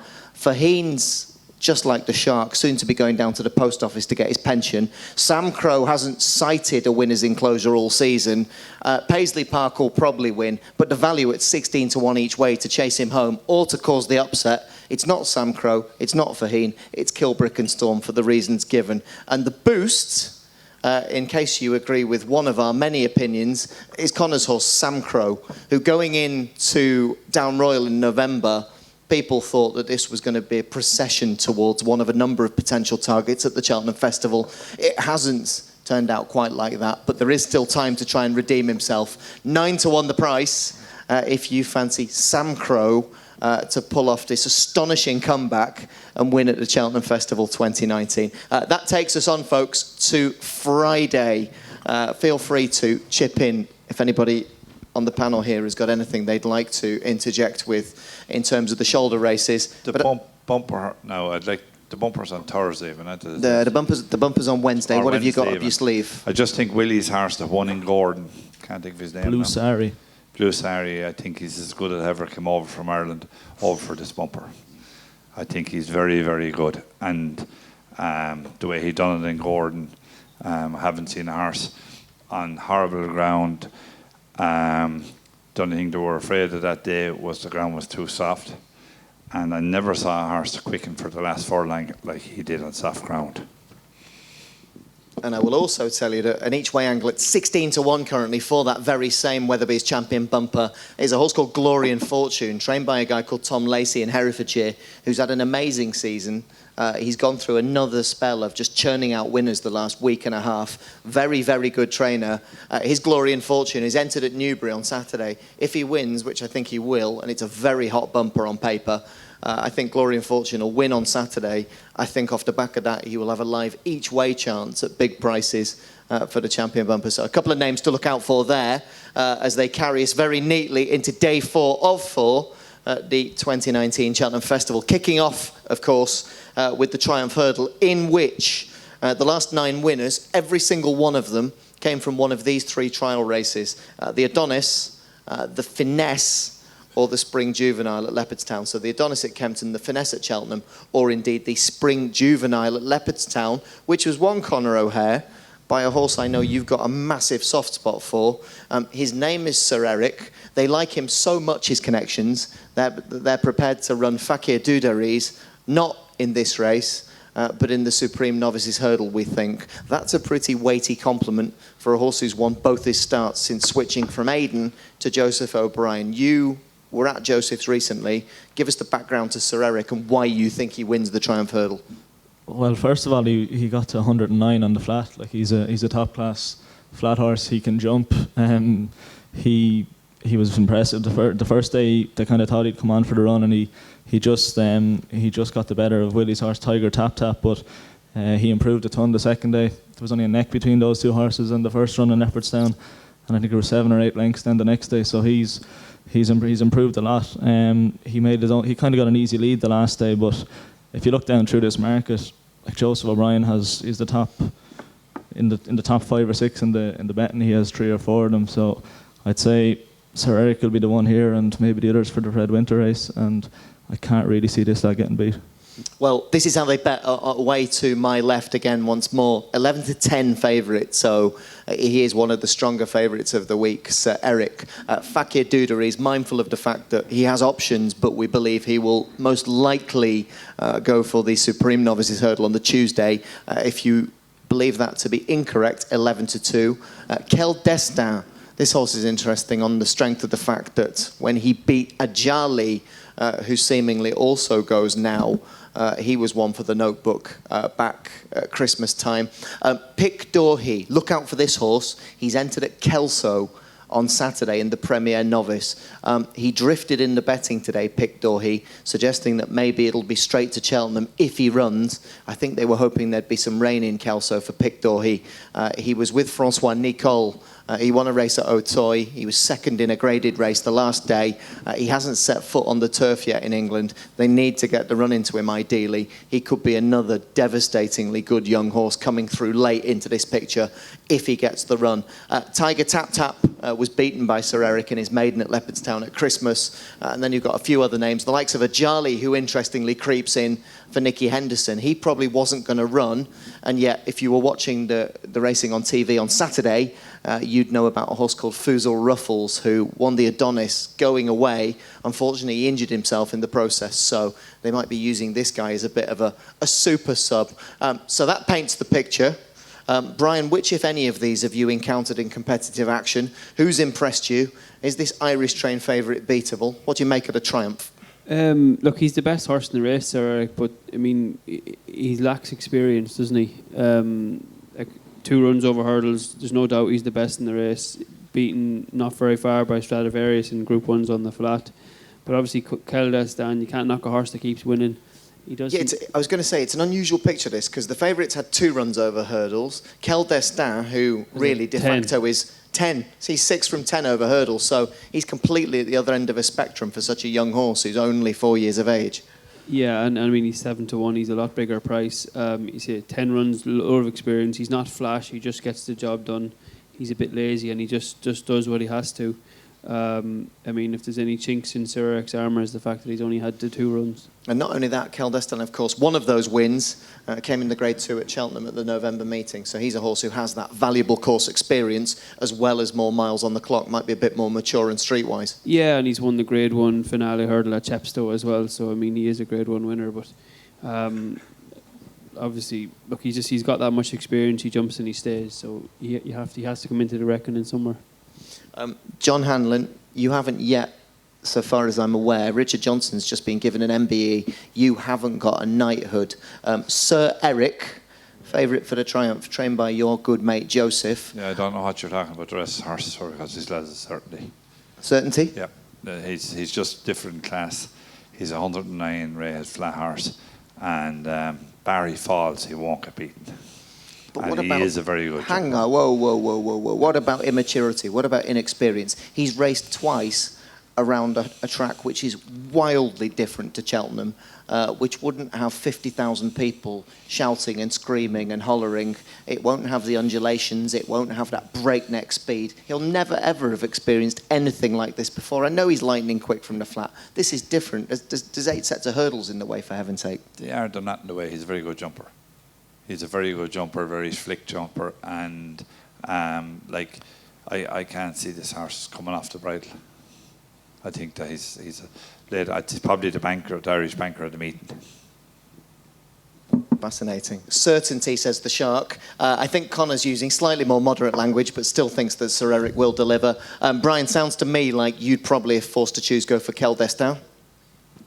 Well, yeah, look, obviously the best horse is the favourite, but you can't always pick the favourites, can you? No, ain't that the truth? And for that reason, I want to wait and hedge my bets and watch Pick Dorhey run at Kelso on Saturday, if indeed he does.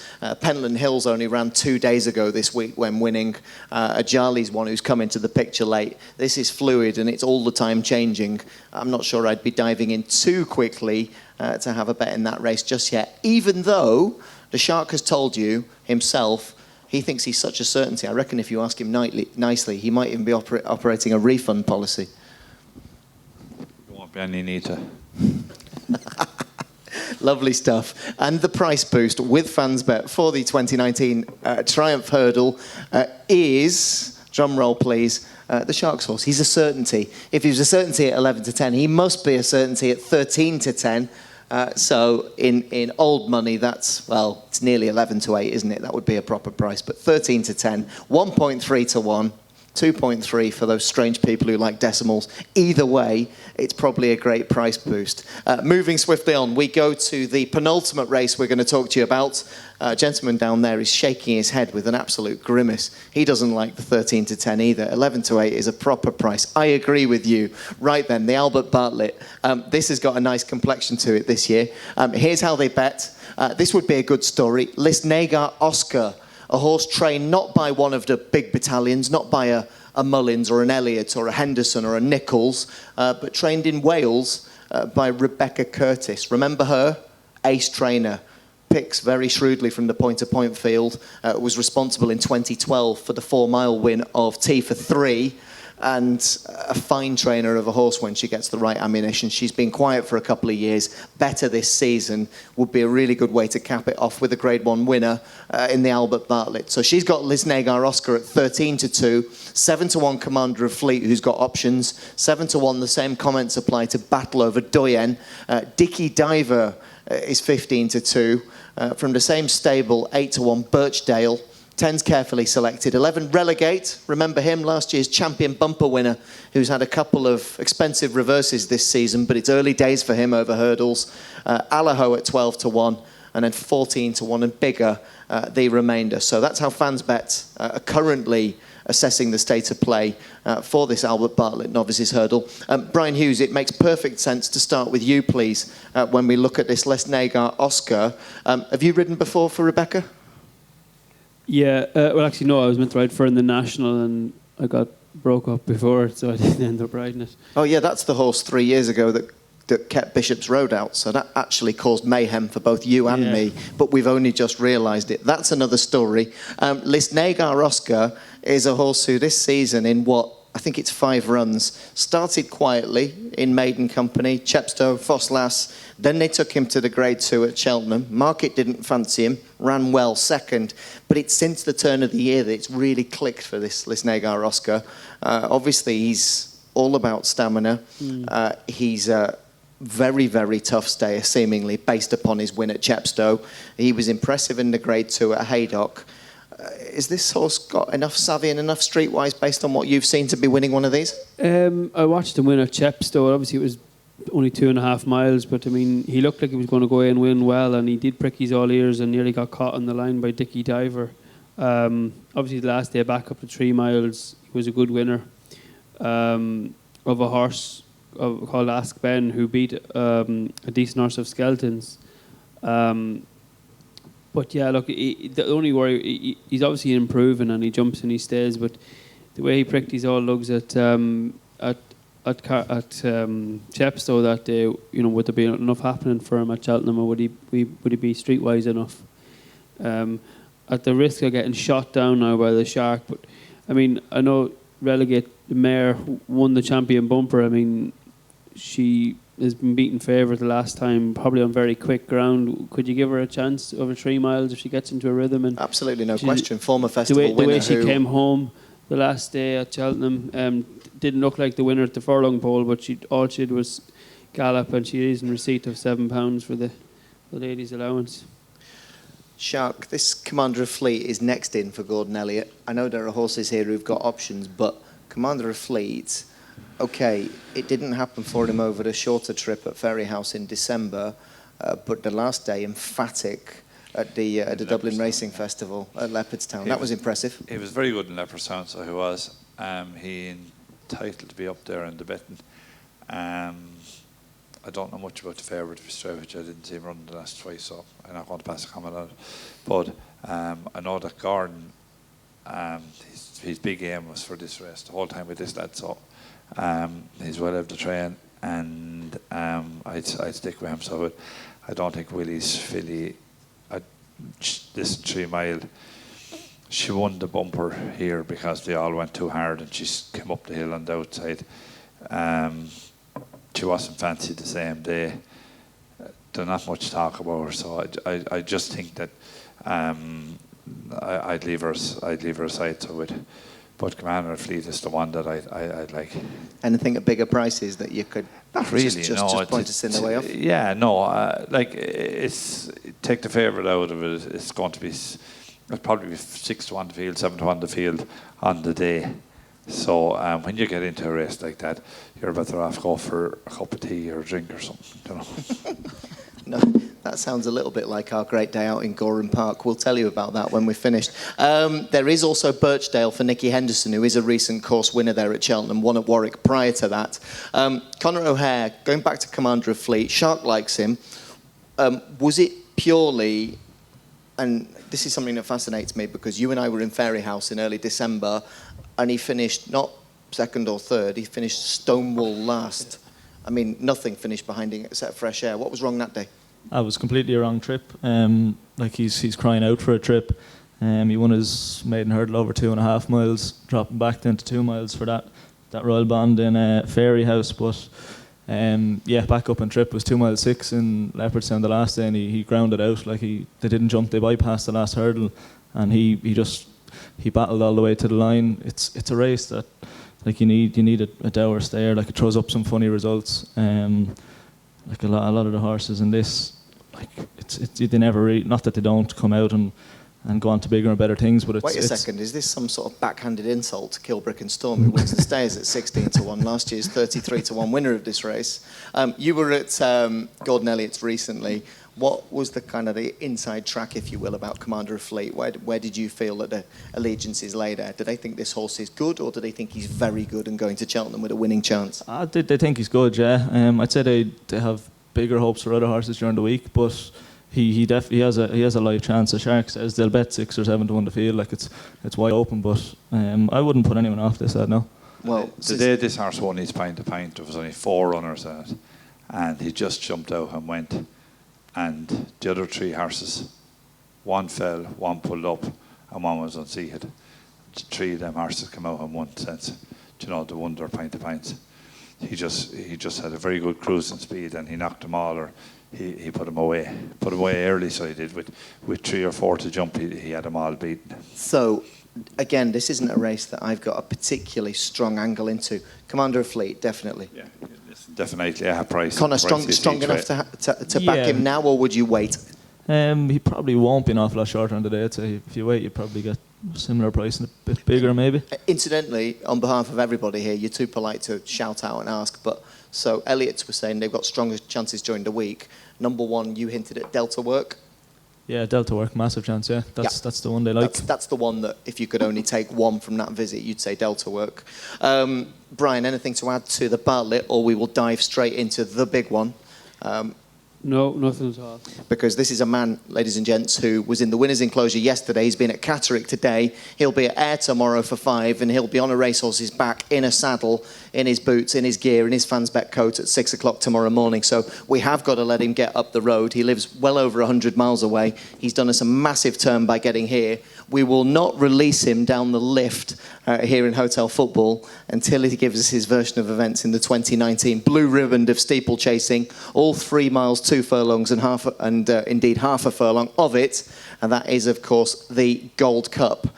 Relegate was your price boost, incidentally, Brian, the filly who won the bumper last year for the Bartlett. 16 to 1 if you think she can bounce back to form. I know she's had a couple of reverses as a beaten favourite, but it's early days for Relegate. Could there be a surprise there? Moving on to the Gold Cup, this is how we bet. 100 to 30, Percy, presenting Percy to you folks. By Sir Percy, out of a slightly obscure mare, but there's nothing obscure about this horse. A winner at this festival in 2017, a winner in 2018, trained by a a genius, I would suggest, a man with an Oscar-winning backstory, a man who says little but delivers much. That's the Crockwell conjurer, Pat Kelly, who literally, you might not see him on a racecourse for a month at a time, but when he turns up and means business, invariably they deliver. So he's the mastermind behind presenting Percy in the Reynolds colours. 100 to 30 is the price. The King George and Denman Chase winner, Clan des Obeaux, has burst onto the scene this season, 4 to 1.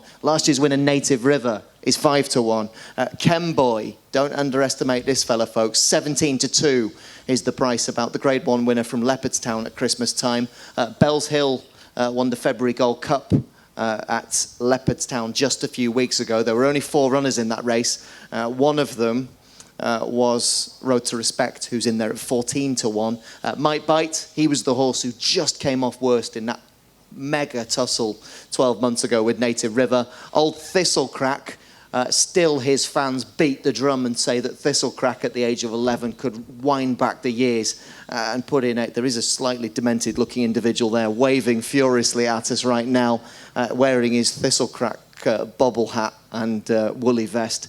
So Thistlecrack at 14 to 1, what a magical horse he's been. Album Photo, who of course is a horse with Cheltenham Festival experience. And Old Frodon, does he go Ryanair? Does he go here? One thing we do know is he loves Cheltenham. So it's really, if they all turn up, it's all teed up to be a really fantastic Gold Cup. I'm just going to give you the key statistics here. As far as Percy fans go, you're going to like this. 8 of the last 16 favourites hit the back of the net.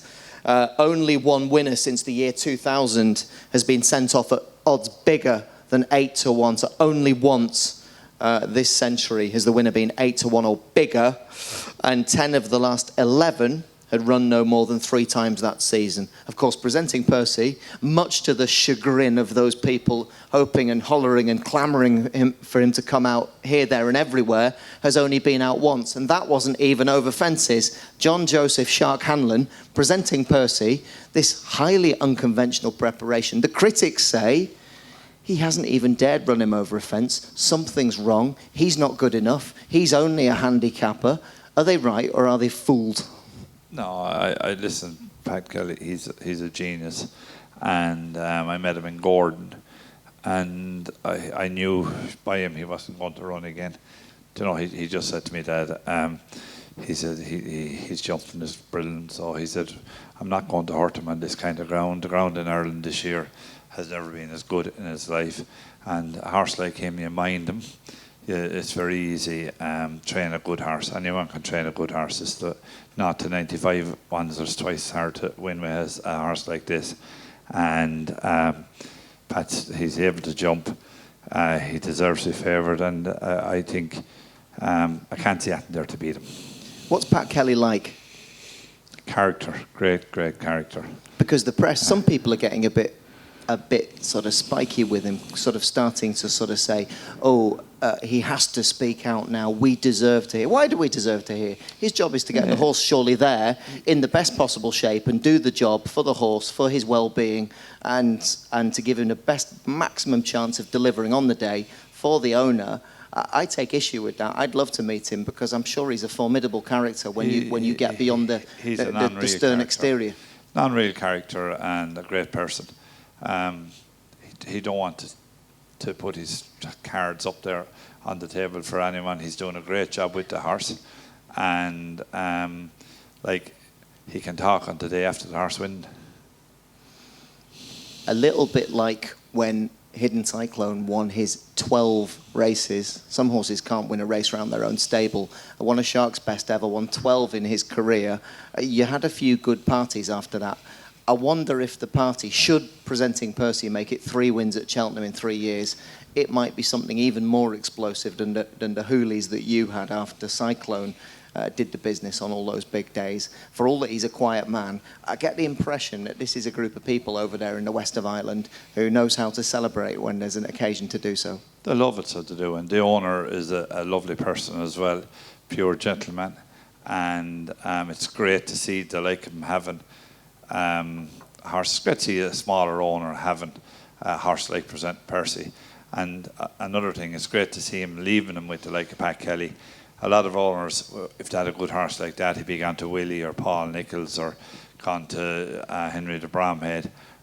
It's great to see Pat Kelly with a favourite for such a good race. Not only that, he's got Maldini as well, who could very well be a horse who turns up in something like a Grand National. Yeah, he's well able to train, so he is. Like lads are saying, if Paul Nicholls was training this horse, or Willie Mullins was training this horse, he'd probably be 6-4. And the only reason he is the price he is that Pat Kelly haven't. And Pat Kelly is able to mind his horse, look after his horse better than any of the bigger lads. Conor O'Hehir, be concise on this, because Brian Hughes is a gentleman and will say, no, I'll stay as long as you want. He needs to be on a horse's back at 6 o'clock in the morning. No exaggeration. Tell me quickly, people, in my estimation, in Ireland particularly, are starting to get a little bit sticky about this situation, that the trainer chooses not to talk to the press. I would contend that that's his prerogative. His job is to train the horse, not to be a circus act who has to come out and give media broadcasts every day, surely. Yeah, he's doing it that way, and let him do it. He's an able spokesman, and his owner Philip Reynolds will talk to the media whenever he wants. He gives any updates. Like, you're not going to hear anything else off Pat Kelly. Like, he's not going to tell you any state secrets. You hear what you need to hear off Philip Reynolds, and it adds to the story as well. The whole the media thing and not talking to people, and it'd be interesting to see if he does speak after the horse wins on the Friday. Well, what I will say is I bow to no man in my admiration for Pat Kelly and what he's achieved with this horse. And actually, the fact that he hasn't run since Goring and only won this season only strengthens my resolve. And I know that's counterintuition, but that just strengthens my resolve that why would you risk damaging him or putting something astray 3 weeks before in the Bobby Joe at Fairyhouse, where he could have run last Saturday, when he's safer off, have him nice and fresh, have him absolutely zinging for the 15th of March. To win on the 15th of March, quickly, Brian Hughes, he's got some pretty formidable opposition. He's got this rising star in Clan des Obeaux, the King George winner. Of course, he won the race you'd have liked to have won on Waiting Patiently. You've got Native River, you've got Might Bite, last year's 1-2.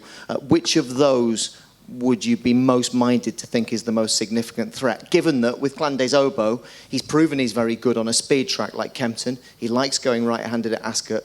This is completely different from the experience he's had this season. Is that going to upset him, or is he good enough, Clan des Obeaux, to be a massive threat to Percy & Co? Look, with Paul Nicholls training him, you always have to respect him. Presenting Percy, obviously he hasn't had your normal prep for a race like this, but I mean, he is the best horse in the race. I would just worry that Clan des Obeaux might be better going the other way around.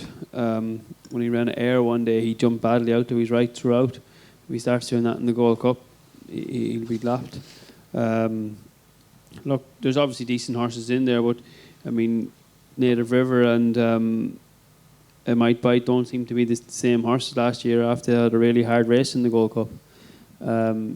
Not every horse comes back to form. Like, only Cato Star is the only one that's on it. Denman, the Bradstock's horse, none of them Carruthers after winning Gold Cups have ever shown their form again.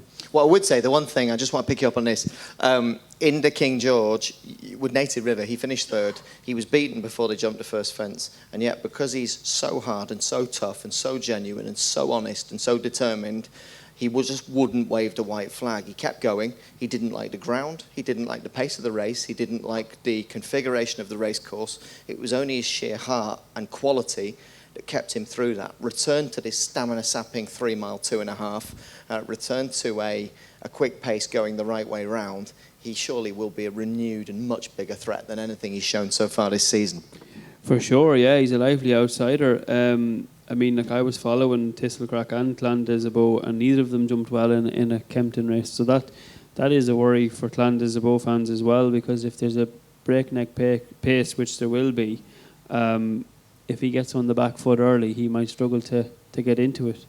But yeah, Thistlecrack, I mean, he's been a great horse in his younger years. Obviously, he's getting on, but he's surely a lively outsider.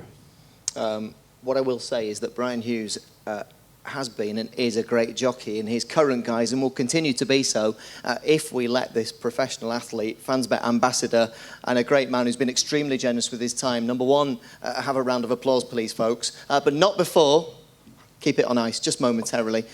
Brian, is there anything lurking Mr. Whittaker style at a big price that you could tip us onto? Or failing that, what is your nat bet of the meeting? We're going to give you £100. The proceeds for these charity bets, if they're winners, will go to racing welfare. If they're losers, I'm sure we can find a bit for the kitty anyway. But anything you'd just like to summon up out of the depths of the back of the mind before we let you away up the M62? Let me see now. I was told one, but I just need to find his name. That's all right. That's absolutely fine. We can. You're amongst friends here, so even if we pass it on in due course, that's fine. I know you said to us for your charity bet you were thinking very carefully of Apple's Jade, so we'll put 100 there. If you find this other creature, we can put another 100 elsewhere. Dallas de Picton for the boys' race at Cheltenham. So for the Martin Pipe Conditional Jockeys Handicap Hurdle, Dallas de Picton, folks. So 2 for Brian. I'm sure we can find the way to have £100 on both of them. They are Dallas de Picton for the Conditional Jockeys Handicap Hurdle and Apple's Jade. Conor, myself and the Shark are going to continue for a few moments. But if you would, as you were very, very generous to do so earlier, a round of applause, please, for FansBet Ambassador Brian Hughes. Thank you.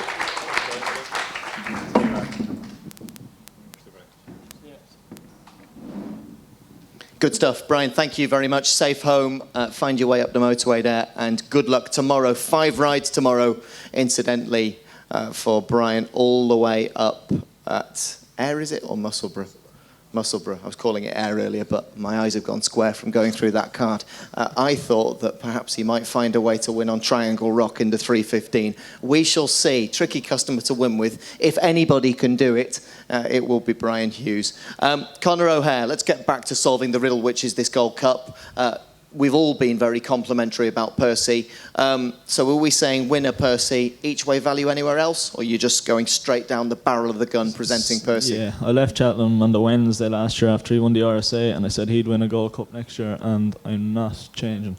And the preparation, I don't mind what's happened. He's schooled plenty, which it's bring them to the racetrack for a run over fences. It's school at home. It's a similar thing. So he'll go there and he'll win, hopefully.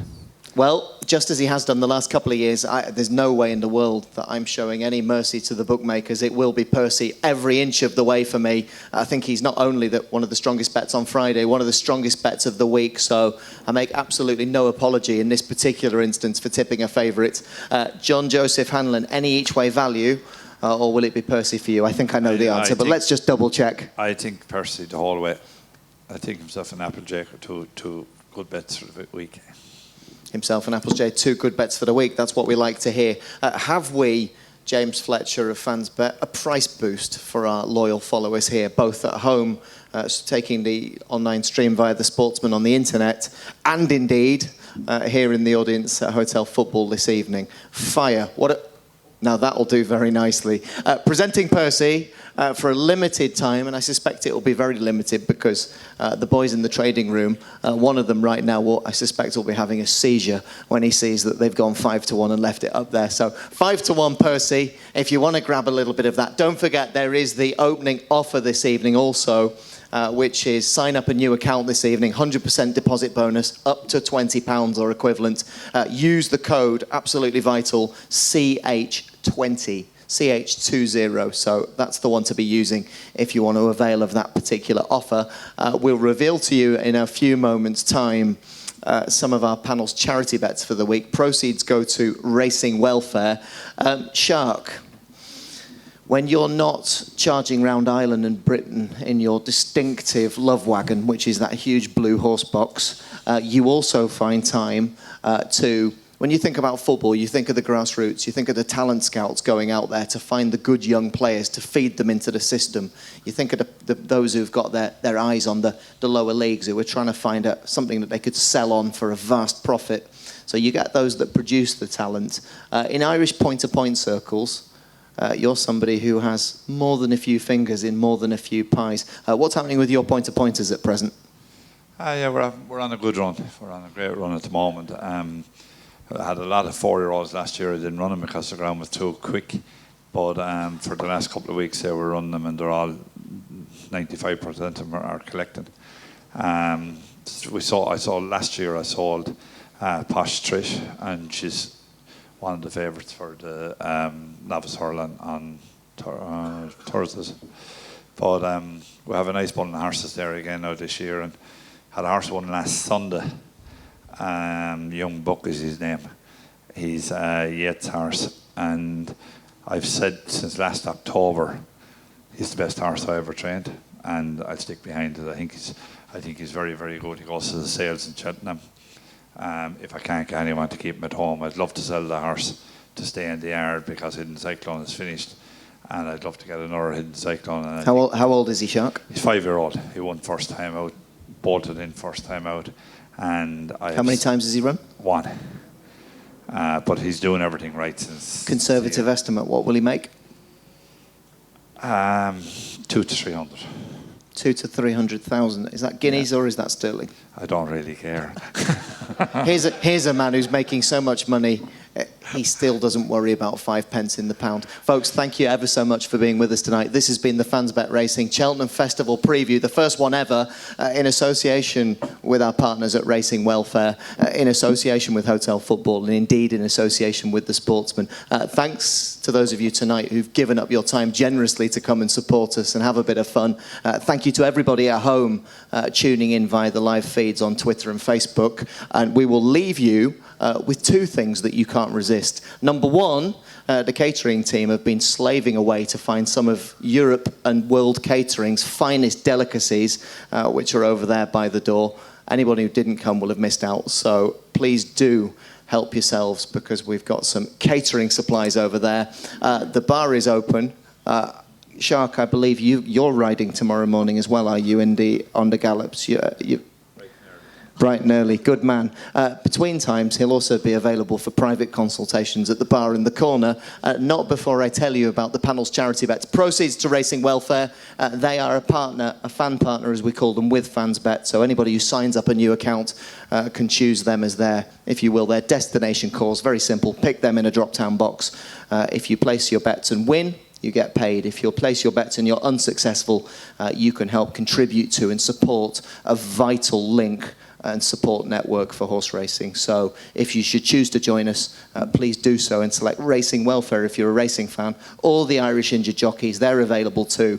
But Racing Welfare, an absolutely vital component of what we're trying to do here. Proceeds to these should they win. Shark Hanlon presenting Percy, enough said. Brian Hughes, Apple's Jade, as he mentioned. He also mentioned Dallas Day Picton in the conditional jockeys race. Conor goes for Stand Up and Fight in the Fox Hunters. And for me, well, I've taken a bit of an ear bashing from the man on my right. I will stand tall, proud and firm with Glenn Forcer, whether he turns up in the Arkle or the JLT. Everyone have their problems, lads, don't they?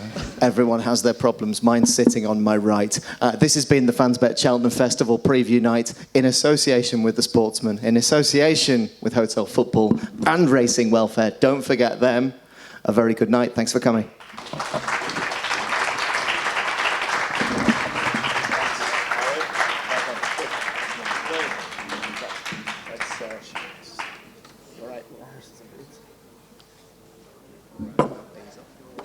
What happened to the dog, Shark? Huh? Can I get the load on the dog?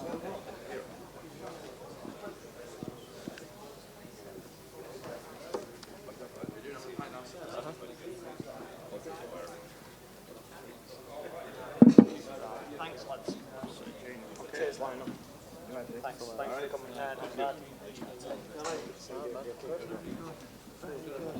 Lionel,